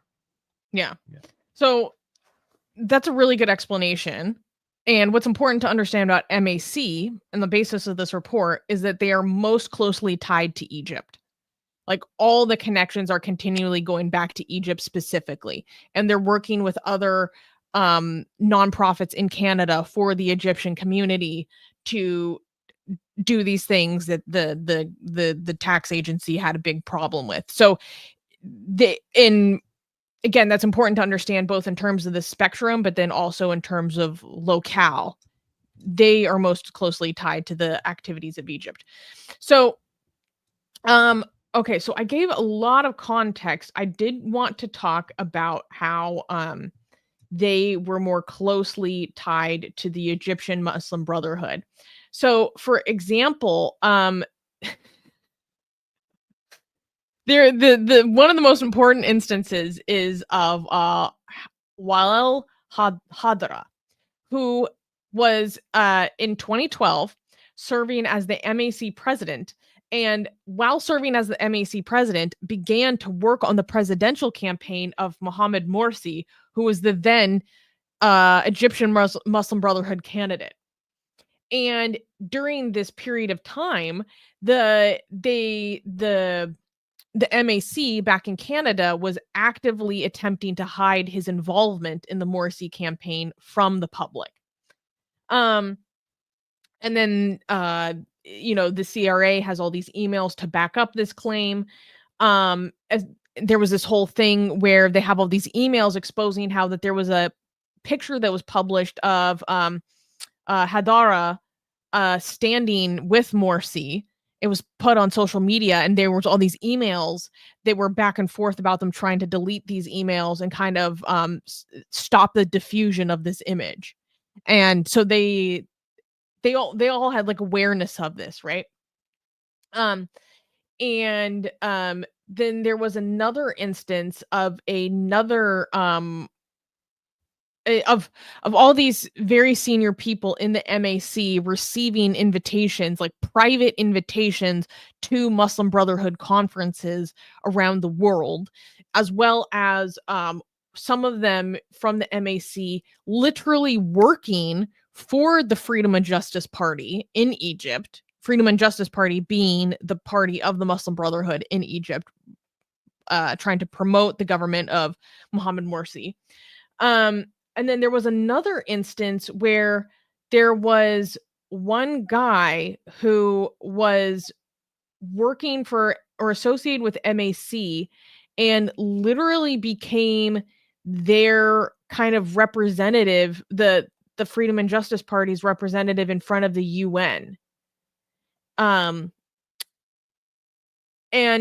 so through a lot of these emails investigating these associations and how they are like this group of individuals strategizing for the Morsi campaign in Egypt, it became clear through communications that it seemed like the Muslim Brotherhood in Egypt is actually exercising authority over the MAC in Canada, which is a major violation of the charity law, to have this foreign source exercising authority over you. And also, like, why are you receiving invitations, like regular invitations from like senior Muslim Brotherhood officials for Muslim Brotherhood conferences to be with Muslim Brotherhood leaders from all around the world? Like, but you're saying that you have no connections to foreign Muslim Brotherhood organizations. Why are they giving you these like private invitations? Like, that's a little weird. The other thing that was part of the major part of the audit is that they were connected to other local Muslim Brotherhood linked organizations in Canada. And this is one of the most shocking elements of this report, was that they had a relationship between MAC and the International Relief Fund for the Afflicted and Needy Canada, or IRFAN Canada. And so, for example, in 2014, the CRA determined that IRFAN had transferred almost $15 million to operating partners that were run by Hamas officials, at which point Canada listed IRFAN as a designated terrorist entity. And then the problem is that after that, after it had been designated, MAC was allowing them to still do events in their premises. So, it's also worth noting that some of MAC's most prominent members, directors, and officials occupied key positions in Irfan. MAC then repeatedly stated that it had stopped supporting Irfan when its charitable status was revoked in 2011. Yet analysis of the CRA's audit documentation reveals the relationship between MAC and Irfan not only continued after the suspension of Irfan's charitable status, but also persisted even after it was designated as a terrorist organization. And part of the ways that they continued to support it was they allowed Irfan to promote events on their own campus, on their own property, and providing it a context to raise funds. So that's a huge problem. And then kind of the final main, go ahead. No, I just want to say that it's so amazing how people expect like these Western countries to deport all of these people, but they're not even like, we are so far away from that. Like, how about we just start with not letting terrorist supporting organization being active on this side? Like, we're so far away from the very basic things that we need to do that, and they're asking for so much, even though we're letting this happen. I don't know. It's just so far away from what needs to be done. But go on. Yeah. And then another kind of nail in the coffin, so to speak, in this case, again, like I said, was like the ease of the transferring between members. So, for example, there was one email, an August 2014 email, which asks, for an MAC member moving to the United States, is there any protocol to introduce them to the Muslim American Society? To which MAC's executive director said, yes, we give them a letter and we can contact the chapter national if needed. So basically, they're facilitating the joining of membership between these different groups that are supposed to have no connection to each other. And they provide transfer letters to these other organizations that are in different countries. So that was a huge problem. And so basically, the preliminary findings of the investigation is that MAC has not operated exclusively for charitable purposes, and that the agency has found grounds for the revocation of their charitable status. And again, MAC is trying to construe this just as all Islamophobic. They tried all these legal things to try to get this like not revealed in court. They tried to accuse the CRA of bias and Islamophobia, and their own processes are like, nope, there is not bias in this process. We were just going with what we found and it's not looking good.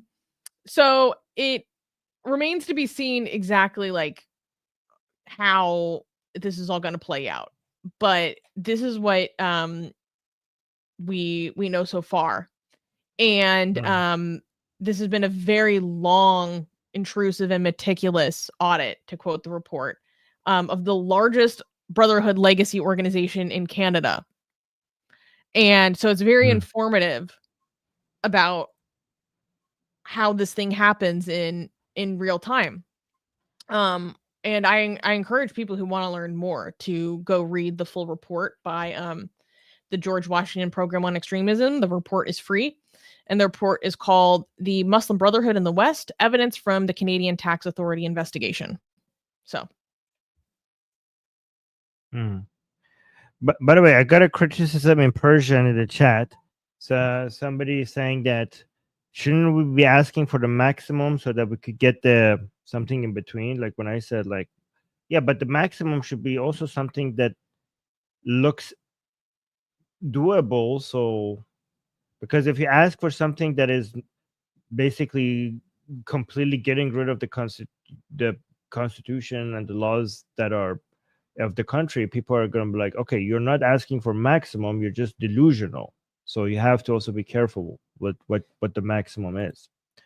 Also, we should be reading the we forgot to do this for the last news. We should do the comments that D has selected for us. Should we go over that now? Yeah, let's do that now. Okay. What is this? Okay, so this person tweeted, "Oh, look, the federal government gave hundreds of thousands to a Muslim charity from your tax money that was involved in apparent Hamas support network, according to the CRA. Canada is truly the land of opportunity." To be fair, I actually don't know anything about MAC previously receiving public funds. I didn't look into that, to be honest. So I don't know if that allegation is credible. And somebody responded. Yeah, this person commented, "You cannot make this stuff up. The Muslim Association of Canada in their FAQ has a defensive Q&A about them not being Muslim Brotherhood affiliates, but 2 lines down they are praising the founding of the Muslim Brotherhood." No, I know. And that's what's funny. No, but that really is what is the legal question, is are they merely inspired by the Muslim Brotherhood, which they're allowed to do? I mean, I have problems with that.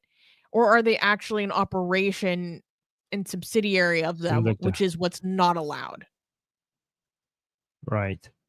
Honestly, I think if the laws were up to me, I think that you shouldn't be allowed to have an institution that is just also praising them, right? Because it's antithetical I think to the Canadian Constitution. Like, yeah, and again, that's not a violation of free speech, because you as an individual could go have the shittiest opinions ever, but like you should, like, if a country says like, okay, you cannot build an institution around these shitty ideas, it doesn't mean that you as an individual cannot have those shitty ideas. So it's not a violation of your free speech. I think they shouldn't allow any organization to be operational like this in Canada, even if they're just praising Muslim Brotherhood. That's my opinion. What is this one? But I do think it's funny that they're like, there's so much misinformation, and then they're like, no, we love Hassan al-Banna. What are you talking about? Like, can you say that about, can you have a charity in Canada that says, hey, like, we're not Nazis, but we praise Adolf H, and we are inspired by him, and we welcome all the things that he did for Germany, and we think he was a great guy, and this is what our institution believes. We're not Nazis, but that's what we like. Would you be able to have an institution like that in Canada who says that we praise Adolf H? I don't know, but it's crazy. Okay. But I'm like, at least like they, I part of me is still appreciative of the fact that they're so open about being Islamists. You know what I mean? Like it's just open book. It doesn't, we don't have to like piece it together for people. It's like they say it. So this person commented, huge is the Muslim Brotherhood, the Muslim Association in Canada linked to the Muslim Brotherhood terrorist organization. The documents specifically say the CRA is concerned about the MAC's links. Okay, so this person is just kind of quoting it. Okay. But here. And this person is saying the MAC is Canada's version of CARE. Both are connected to the Muslim Brotherhood. It's not as simple. The report actually goes into why there are so many connections between Muslim organizations and the Muslim Brotherhood and their founding. And the Muslim American Association actually, in their own publications, basically kind of whitewashes why there is such a history of connection to the Muslim Brotherhood for these different organizations. And they basically say that throughout different political periods in the 20th century, the Ikhwan, or the Muslim Brotherhood, was the only politically viable activist opportunity for many people in their countries of origin advocating against dictatorship. And then so naturally, when they immigrate to a new country, they're like bringing that activist spirit to their new country. They're starting activism there. And then so like that's why you see so many organizations have a history of being tied to the Muslim Brotherhood. But it's just because the Ikhwan was the only thing that was politically viable. Like they have a whole thing about that. So this is such a deja vu for us, because they're like, BBC Persian, a lot of Iranians accuse it of being pro-Iranian regime and pro the reformers. And then people say, like, no, they're not pro-reformers. They just recruited a lot of people who had reformist attitude, and their entire staff is of reformers. But that doesn't mean that they're reformers themselves of like pro-Islamic regime. I'm like, well, if your entirety of the staff is pro the Islamic regime, then what the hell? Like that's the same thing. So yeah, we're not pro Muslim Brotherhood. We just have our members, the vast majority of members come here and they're pro Muslim Brotherhood. But that doesn't make us pro Muslim. I don't know. That's weird. Yeah, it's. But this is I heard this argument before in other contexts. Yeah. But there's just a lot of context that's needed to a lot of these things. This person is tweeting, Christina Friedland has vowed to add an extra layer to Muslim organizations to not be targeted by CRA audits under the guise of Islamophobia, despite what evidence there might be linking them to terrorist organizations or nefarious activities. Like, look, just let the freaking CRA do their job.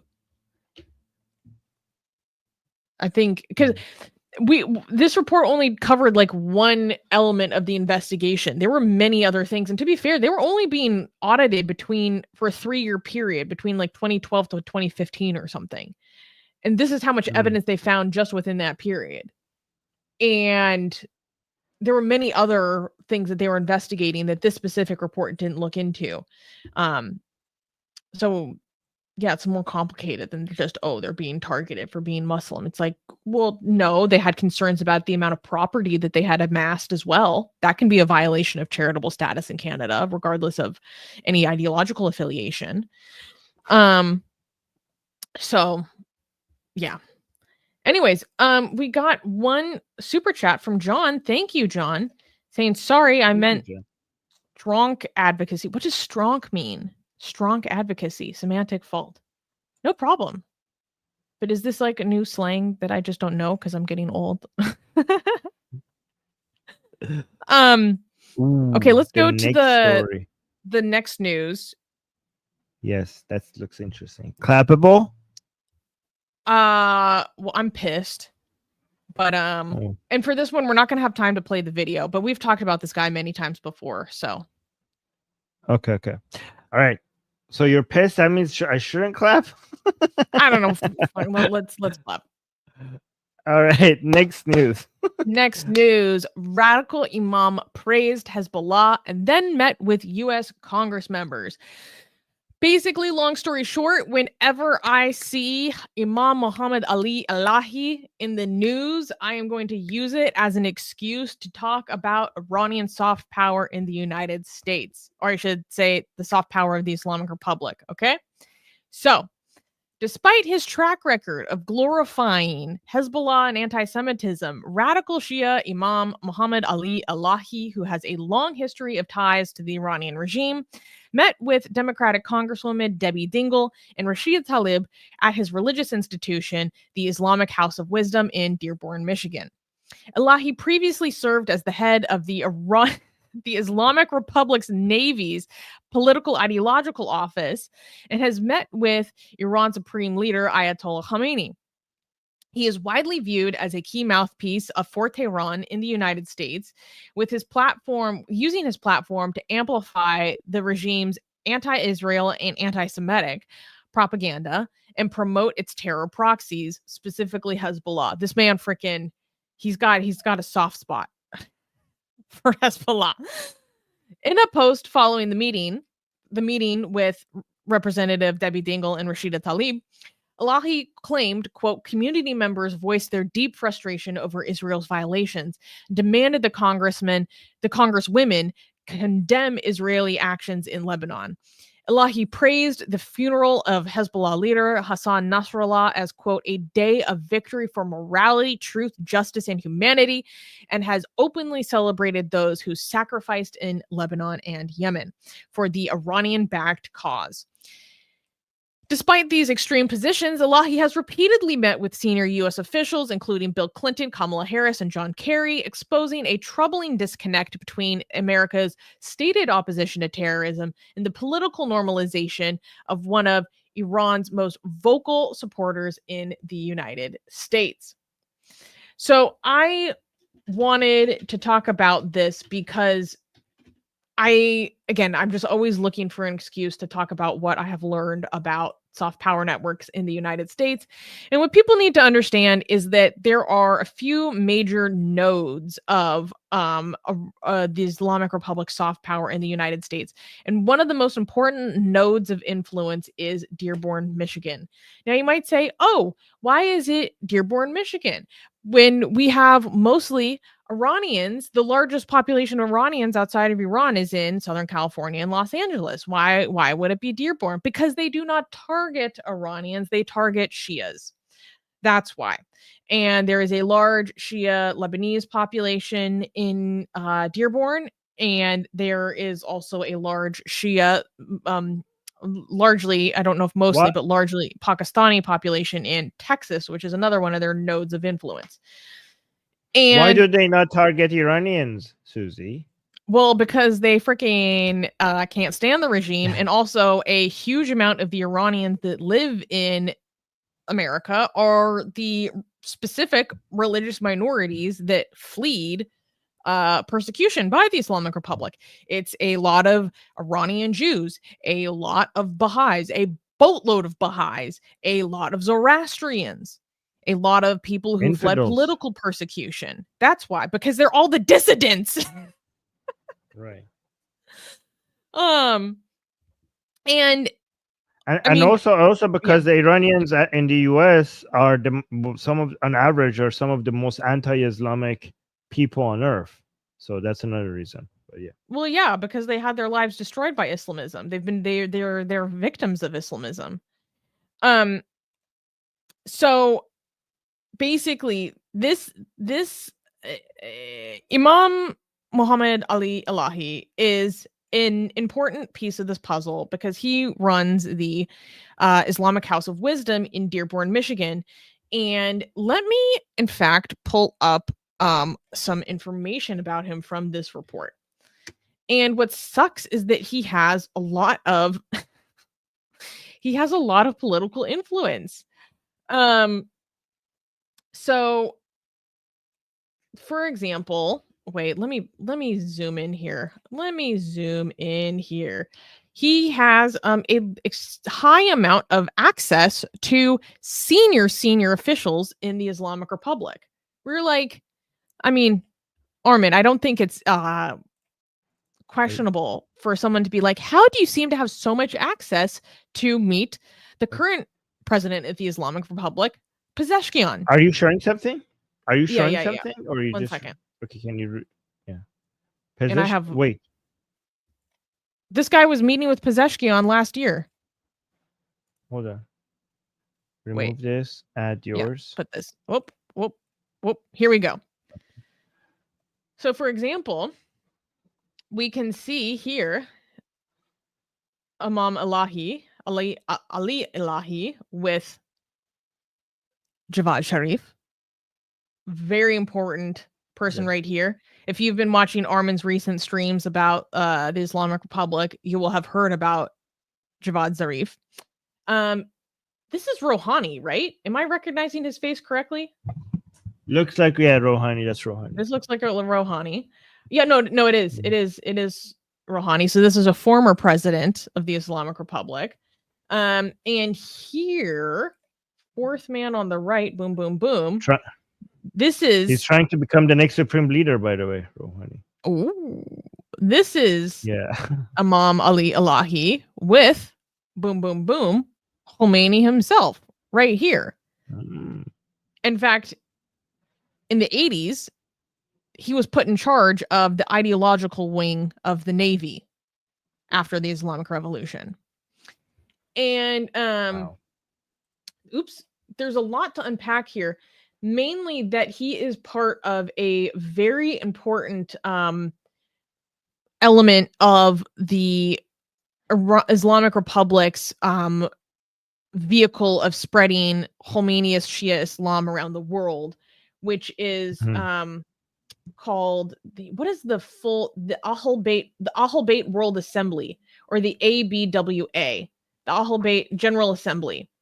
And he is the only American member of the Ahl Bayt World Assembly, General Assembly, which is like literally run by the office of the Supreme Leader.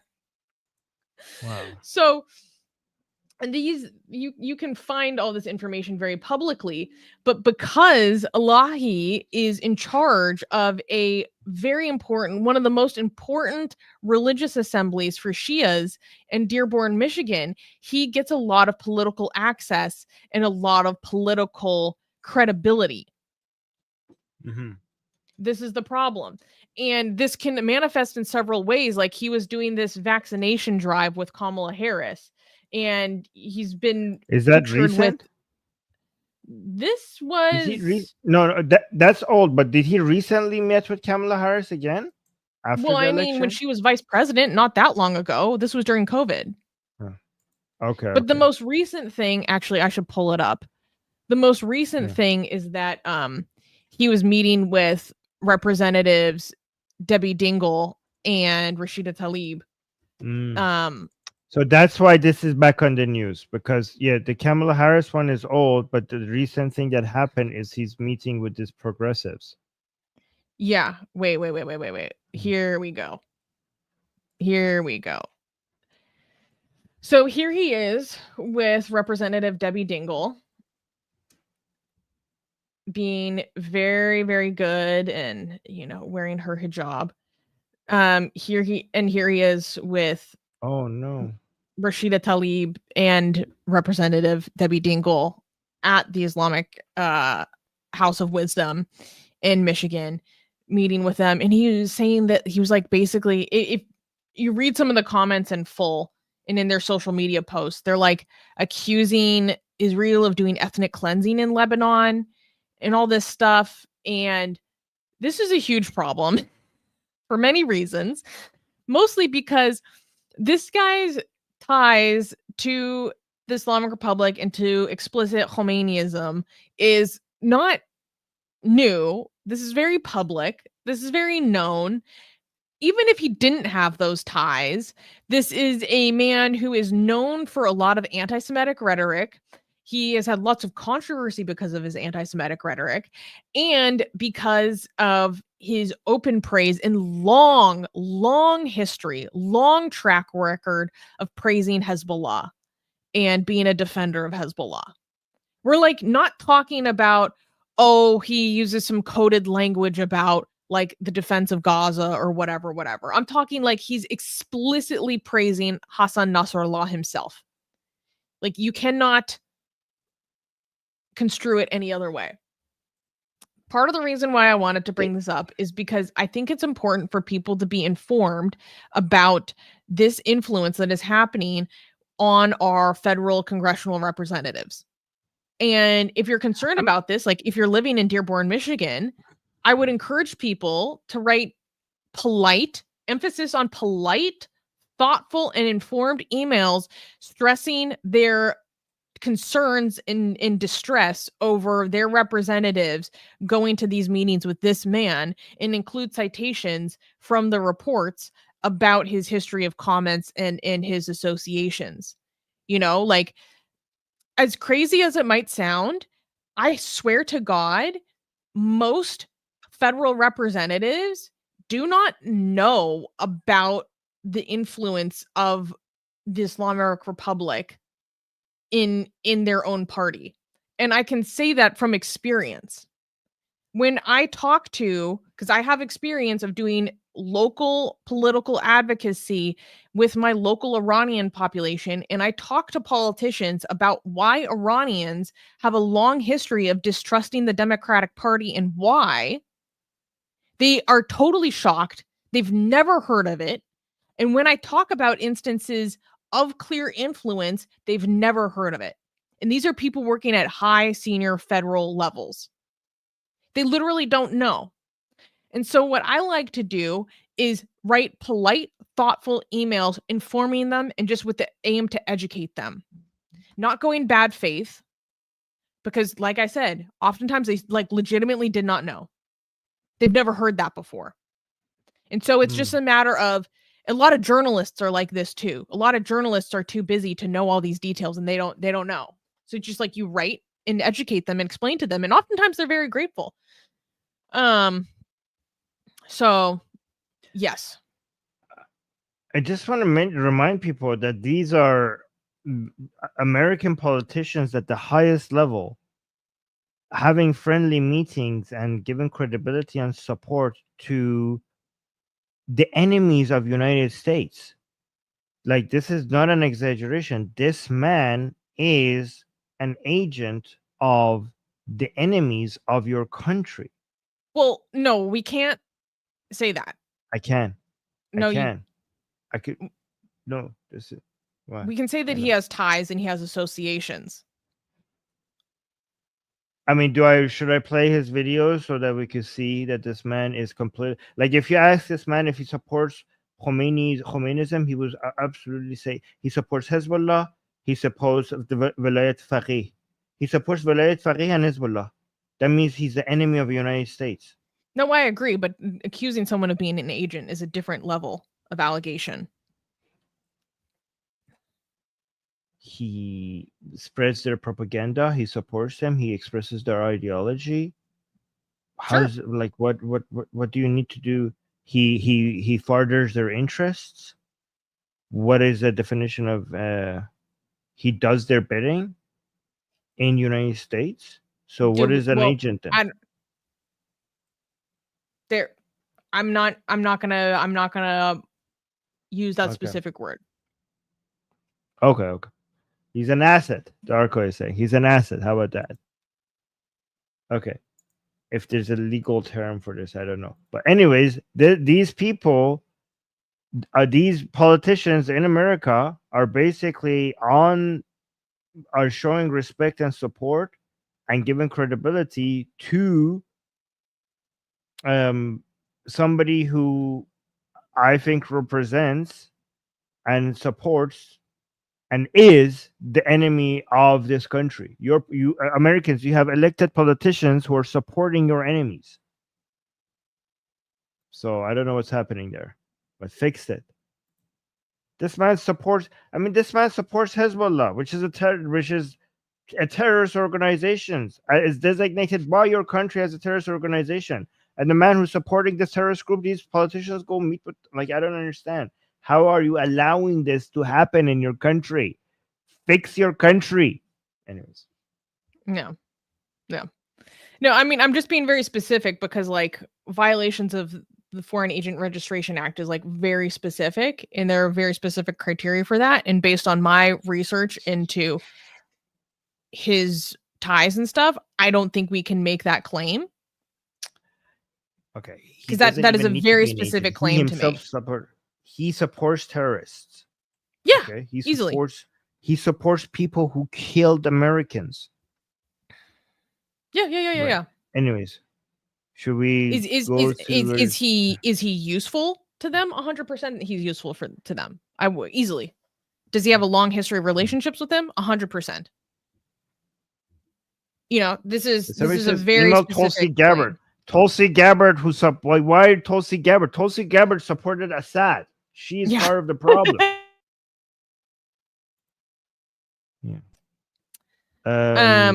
What is this?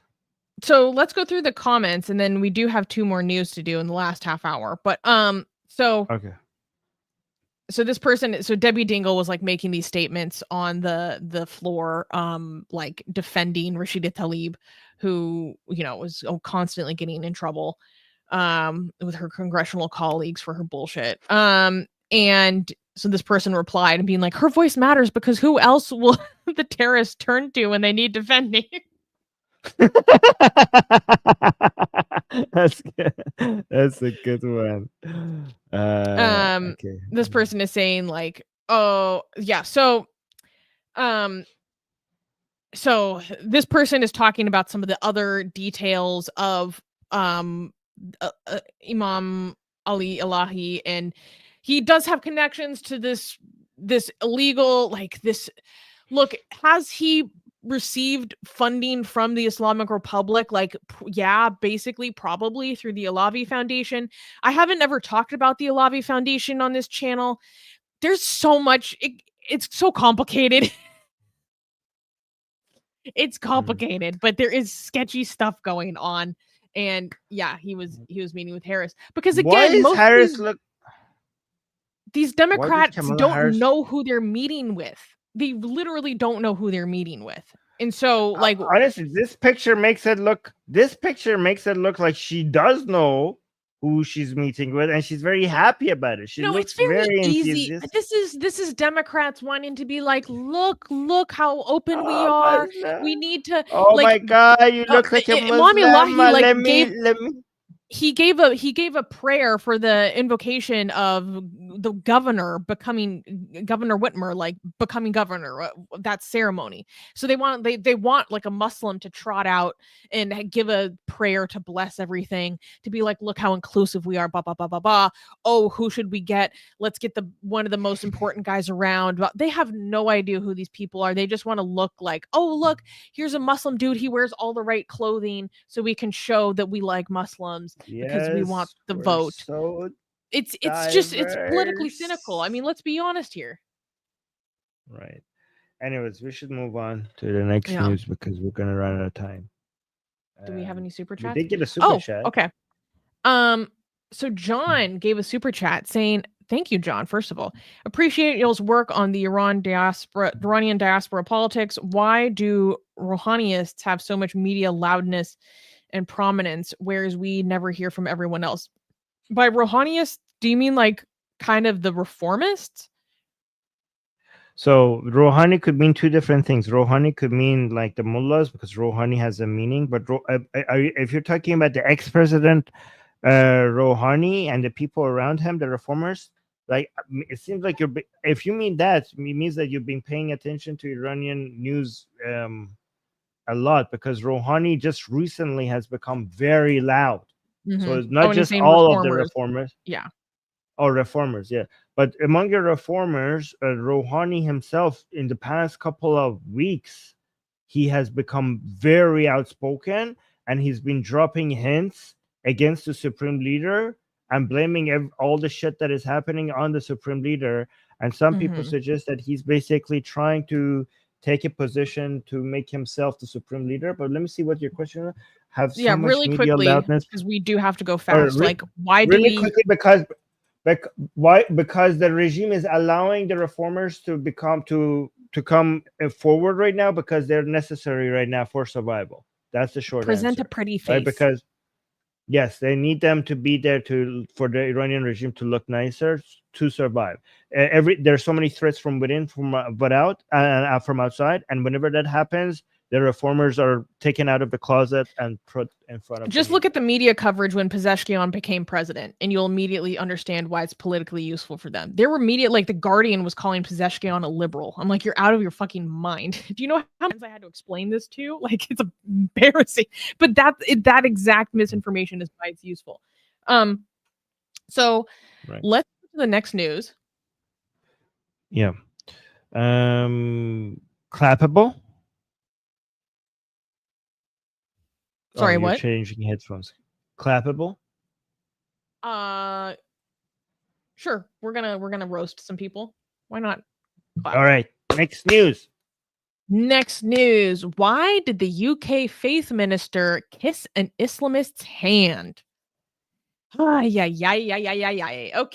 The UK's new faith minister, Lord Wajid Khan, is facing fierce backlash after being filmed kissing the hand of Maulana Tariq Jamil, a hardline Pakistani cleric with deep ties to Islamist extremism, during the Imam's visit to Brunley in the UK. Jamil, a leading figure in the Deobandi movement that has inspired radical ideologies across South Asia, has praised the Taliban and has called women to remain at home rather than join the workforce. And he's notorious for having claimed that COVID-19 was a divine punishment caused by scantily clad women. I think we covered that. But basically, this Maulana had this whole... There was this huge backlash against him, saying that basically, like, women not covering enough was like what caused COVID, and us kind of being far from Allah, and he was his punishment and all this stuff. Okay. So this video of his meeting with the faith minister was broadcast to millions via Jamil's YouTube channel, and it shows Lord Khan warmly welcoming the cleric before hosting a formal flag-draped meeting with him. So it shows this meeting, you know, that almost looks like an ambassadorship meeting where you have the flags of both countries presented. Wow. Justice Secretary Robert Jenrick demanded answers, saying, quote, why is a government minister responsible for community relations meeting with a cleric who has made extreme outbursts? Though Lord Khan insists the encounter was uninvited and unrelated to official duties, critics say the optics dangerously blur the lines between diplomacy and endorsement, warning that cozying up to fundamentalists undermines Britain's commitment to pluralism and women's rights. So this is a big problem for a couple of reasons. Number one, I do not understand how Maulana Tariq Jamil was allowed to come visit and preach in the United Kingdom. A lot of people focus on the bullshit he said about COVID-19, and that's kind of like his claim to notoriety.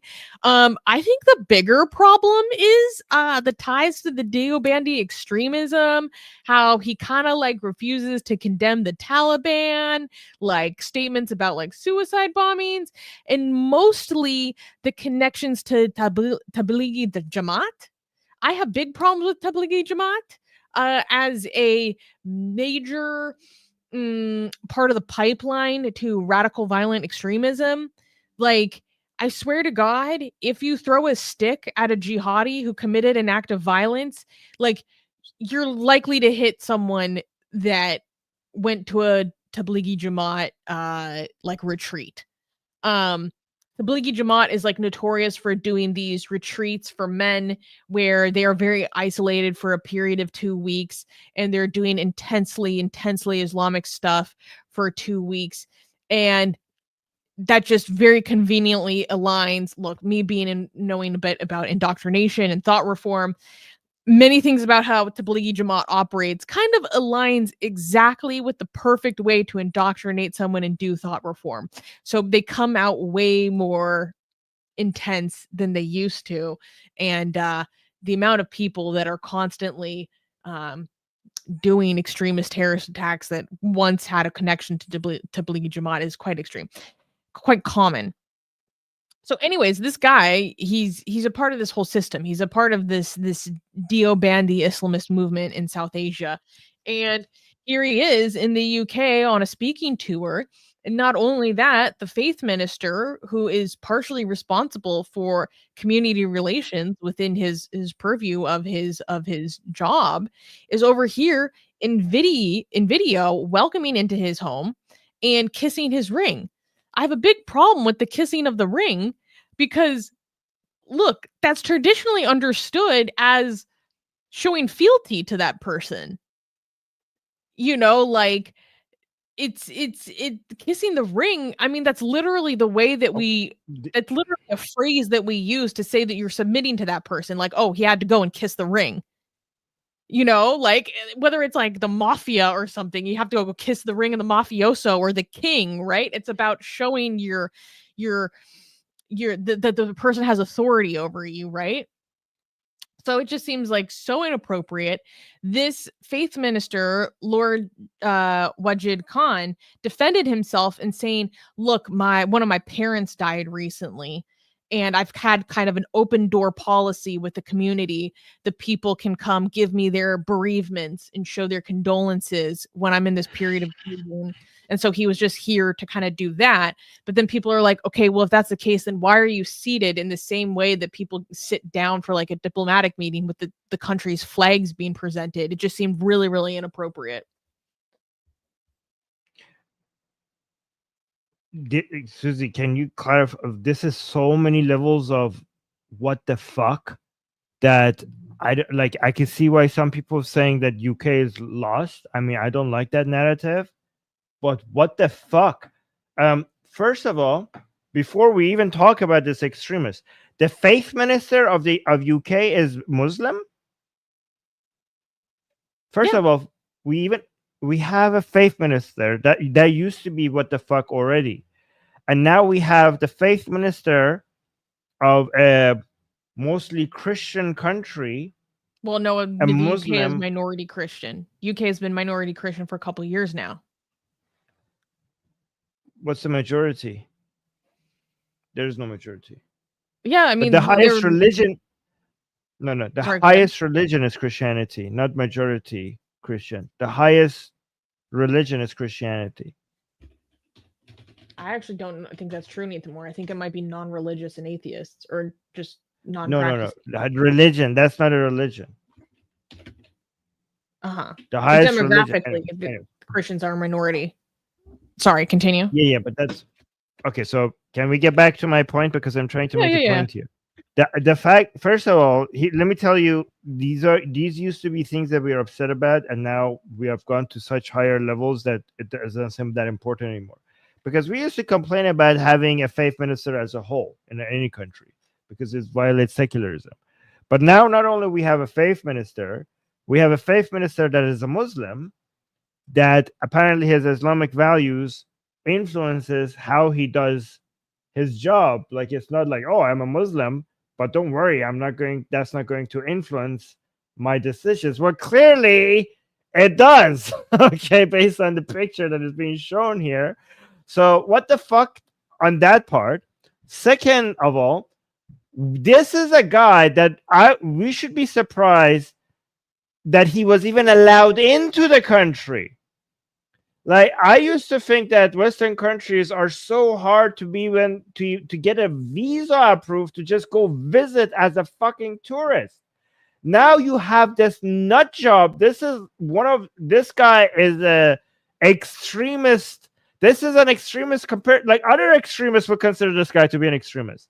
Not only he's allowed in your country, he's getting the faith minister, he's getting the government of your country welcoming him and kissing his hand, and they're welcoming him as if he's like a politician that is with flags and what the fuck is happening to your country? Like, how are you allowing this? Yeah, kissing the ring is crazy. So weird. Your politicians are kissing the rings of Tablighi Jamaat. Even average Muslims would think like, what the I mean, you don't even have to be an atheist or anti-Islamic, and average Muslim would be like, what the fuck, this guy is an extremist. The average Muslim would be against this guy, and you have politicians that are kissing the rings of this person. How do you have a Muslim faith minister in the UK? I mean, you gone full Pakistan. I don't know what's happening. Yeah. To be clear, Armin, for the record, we were both correct. So Christians make up 46% of the population, so they are a minority, and then no religion is at 37%. So you're right, it is the largest faith group, but they're also still a minority technically. But so even if non-religions become higher, still the highest religion will still be Christian. So where you going? Yeah. First biggest is Christian, then it's no religion, and then the third is Muslim at 6.5%. By the way, go ahead. I want to tell Christians, this is why we atheists were telling you that you shouldn't have faith fucking ministers. How do you like it now? How do you like it now? How do you like it now?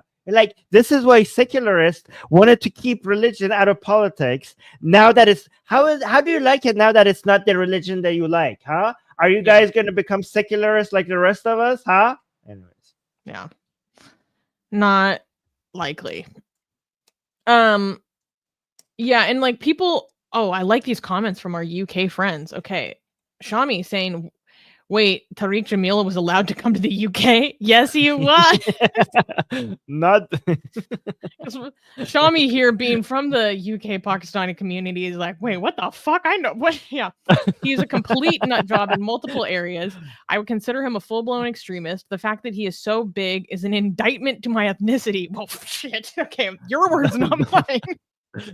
God damn. And this is completely ridiculous. Yeah. And people who are familiar with Tablighi Jamaat know how insidious it is. Like W here is saying Tablighi Jamaat sometimes visited the masjid near us, and I really hate watching them for what they did to my brother back then. Like, they really influence people to become so much more extreme. Yeah, this is a major problem. Let's go through the super chats, excuse me, the comments. And then we have one more story. Can I just quickly, Jackie saying, you said it's bad that he's a Muslim as a faith minister. Isn't the problem that he's a faith minister as an Islamist, not that he's a Muslim? Well, I specifically said if somebody wants to claim what is a Muslim versus an Islamist, this Islamist wants to put Islam in politics. I said if somebody wants to make a claim that his being a Muslim is not influencing his politics, well, then the pictures are saying differently. So that's what I addressed that already. I already addressed that part. Anyways, let's go. No problem. So this is just a person highlighting the original incident. Wait, scroll down. Yeah.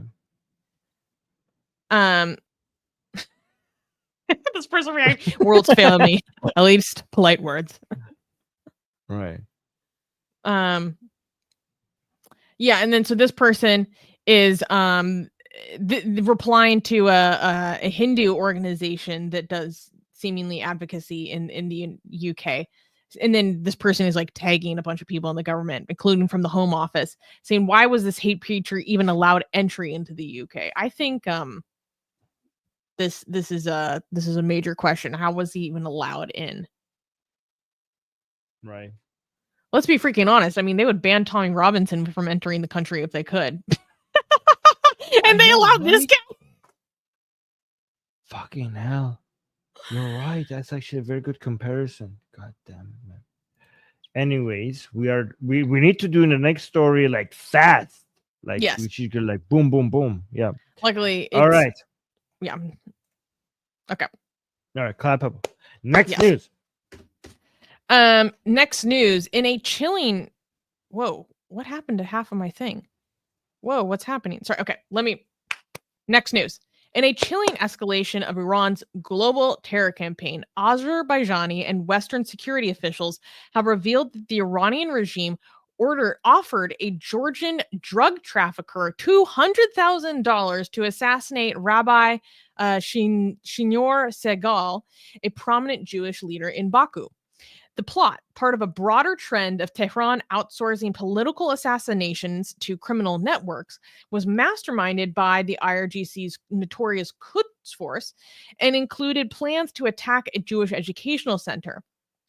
The Iranian officer handed the hitman Aslanov a photo of the prominent Jewish figure in Azerbaijan and detailed instructions on how to kill him, said a security source. Authorities intercepted the plot before it could unfold, arresting both the hitman and his local accomplice. The operation is just one of a growing string of attempted assassinations of Israeli and Jewish figures around the world as Iran kind of spirals in their relationship with the Trump administration. So I wanted to highlight this mostly because I think it's important for people to understand, as I briefly mentioned before, and Armin can speak to this a lot more, that this is worrying, but also we should kind of be happy because Mossad is so good at their job that they are so good at stopping almost all of these plots before they even happen. They have eyes everywhere, and it's like Jews and rabbis around the world. They like got their eyes on you, and they're alerting the local national authorities of like some crazy plots. Like they got it on lock most of the time. I'm jealous of Israelis, honestly, sometimes having this level of protection worldwide. Yeah.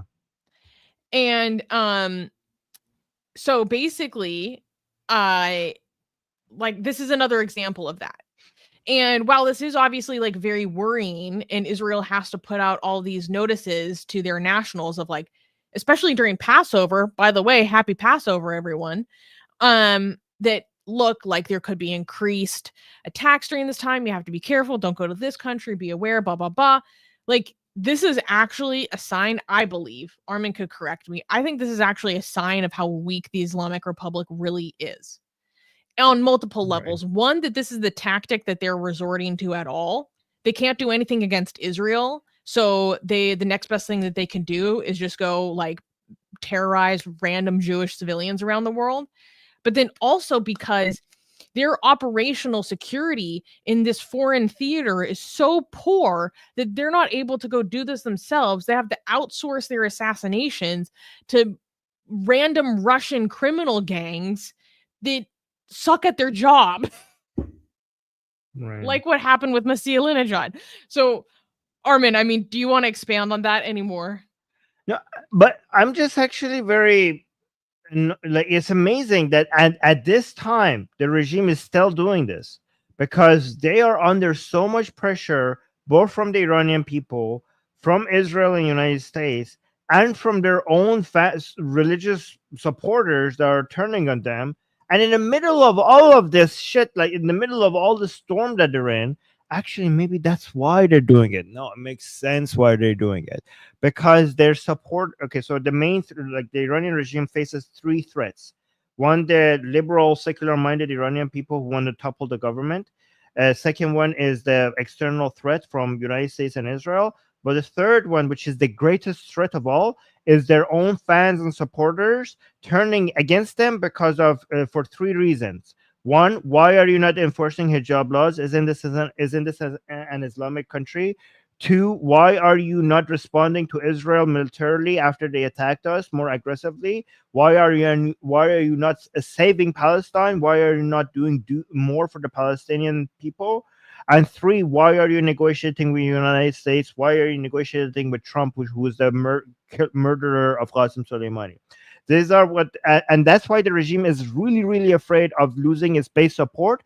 And this might be why they're doing this, because they're like, hey, maybe we cannot annihilate Israel, but what if we get a rabbi? Okay, can we actually appease you like that? Right? What if, like, sure, when we threw 300 missiles at them and we didn't kill a single person except a Palestinian outside of the borders of Israel, but what if we could assassinate one rabbi? Could we satisfy some of our own base to become a little bit less aggressive against us? That's why they're doing this. So, this is obviously like, I can understand why people would be like very scared or freaked out by this, but personally, I think this is a sign of how weak they are. They are because they cannot hit. Because they need to show that they're anti-Jewish in a way to appease, like, because the narrative that they're hoping on social media, the regime supporters on social media say, like, because they are very embarrassed about how weak they look right now. After October 7th, the Islamic Republic looks just day by day, it's looking weaker and weaker. They want their supporters to go be able to say, like, aha, look, Jews all around the world, they are always going to be afraid. We're always like, this is what you get for like occupying Palestine. The Iranian regime has made it so every Jew has to look over his shoulder, and that's how we terrorize you. So they want to give them a win. Yeah, it's so, and they can't even do that, by the way. They can't even do that because, again, they don't even have the capacity to go do this themselves with their own dudes, partially because it allows them plausible deniability, but also like they just don't have the operational capacity to do it. So they're just hiring random drug trafficking thugs around the world, mostly Russians and Chechens and people associated with the Russian mob. Although, like what happened with Masih, those people were actually Azerbaijani themselves and Azeri, because that's the best that they can manage. It's crazy, like the rabbi that was recently assassinated in the UAE.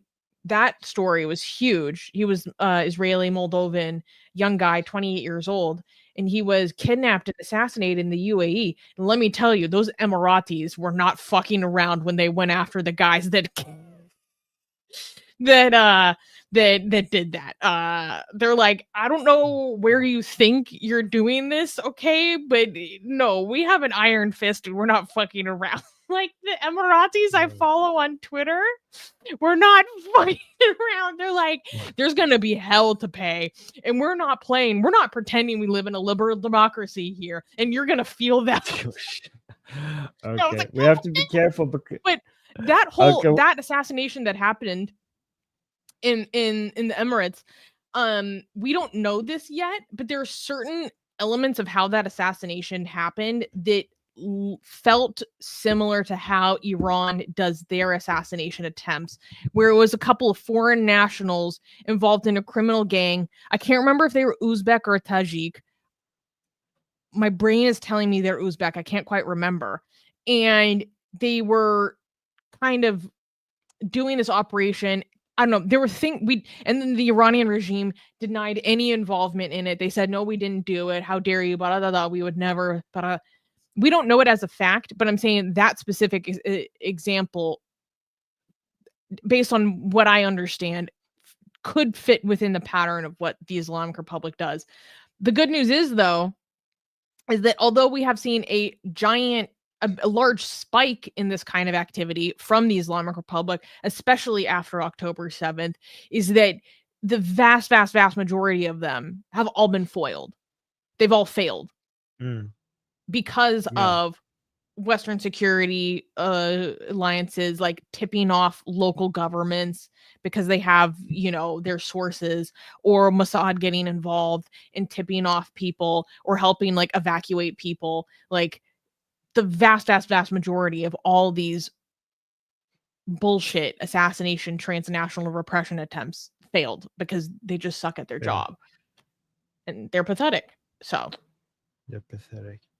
And we're here to make fun of them, which is that, guys, making fun of them is important because their soft power requires them not to look pathetic. And when you make fun of them, you're basically hurting the Islamic regime's soft power. So I know it's entertaining, but it's also very effective. Okay, what should we read these comments? Yes, scroll. So this is just one kind of going over the general report that came out.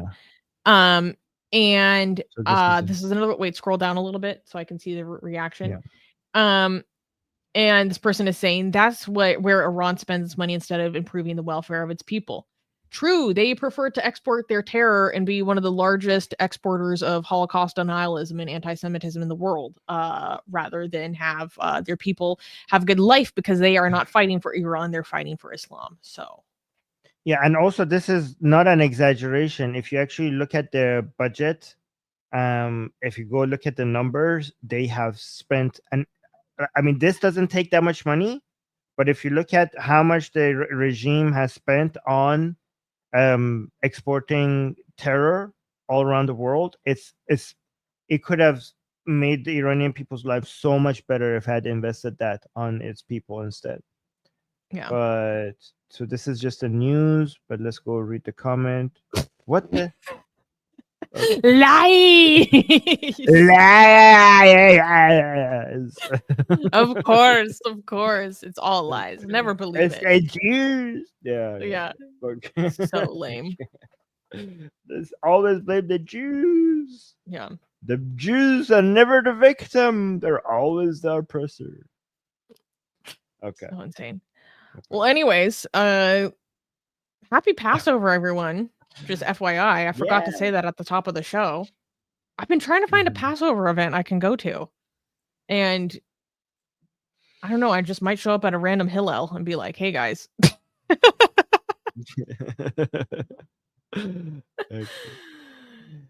All right, so we did it. If you celebrate, I hope you're having some fun time with your family and your friends. Yes, you could celebrate by liking this stream, and also by subscribing if you're not subscribed, and by hitting the bell notification or telling a friend, say happy Passover. Are you subscribed to Atheist Republic? You're like, what? Like, yes, do that. Okay, so recommend our channel, please, so that we could grow. All right, guys, this was effective. We managed to do it under 3 hours, and I don't even have to rush. And we had some big stories to get through. Flip here is telling me go to Ahmad. I don't know. I have a lot of tattoos. I feel like I would be very out of place at Ahmad. No, but I know that they like to do outreach and stuff.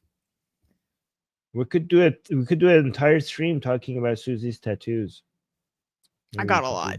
I do have a lot. Yes. And I got a new one recently, but yes. Anyways, let's talk about that stuff. All right, guys, like the stream, subscribe, all of that stuff. Okay. Bye. Wait, no, I want to say they're saying I know Passover ended, but there's still a lot of events going on. Yeah, people are still saying. People are. I Still know events telling me going on into happy next week. Okay. Yes, yeah. I got people from Israel telling me happy Passover now. So yeah. All right, guys. Bye. Like the stream.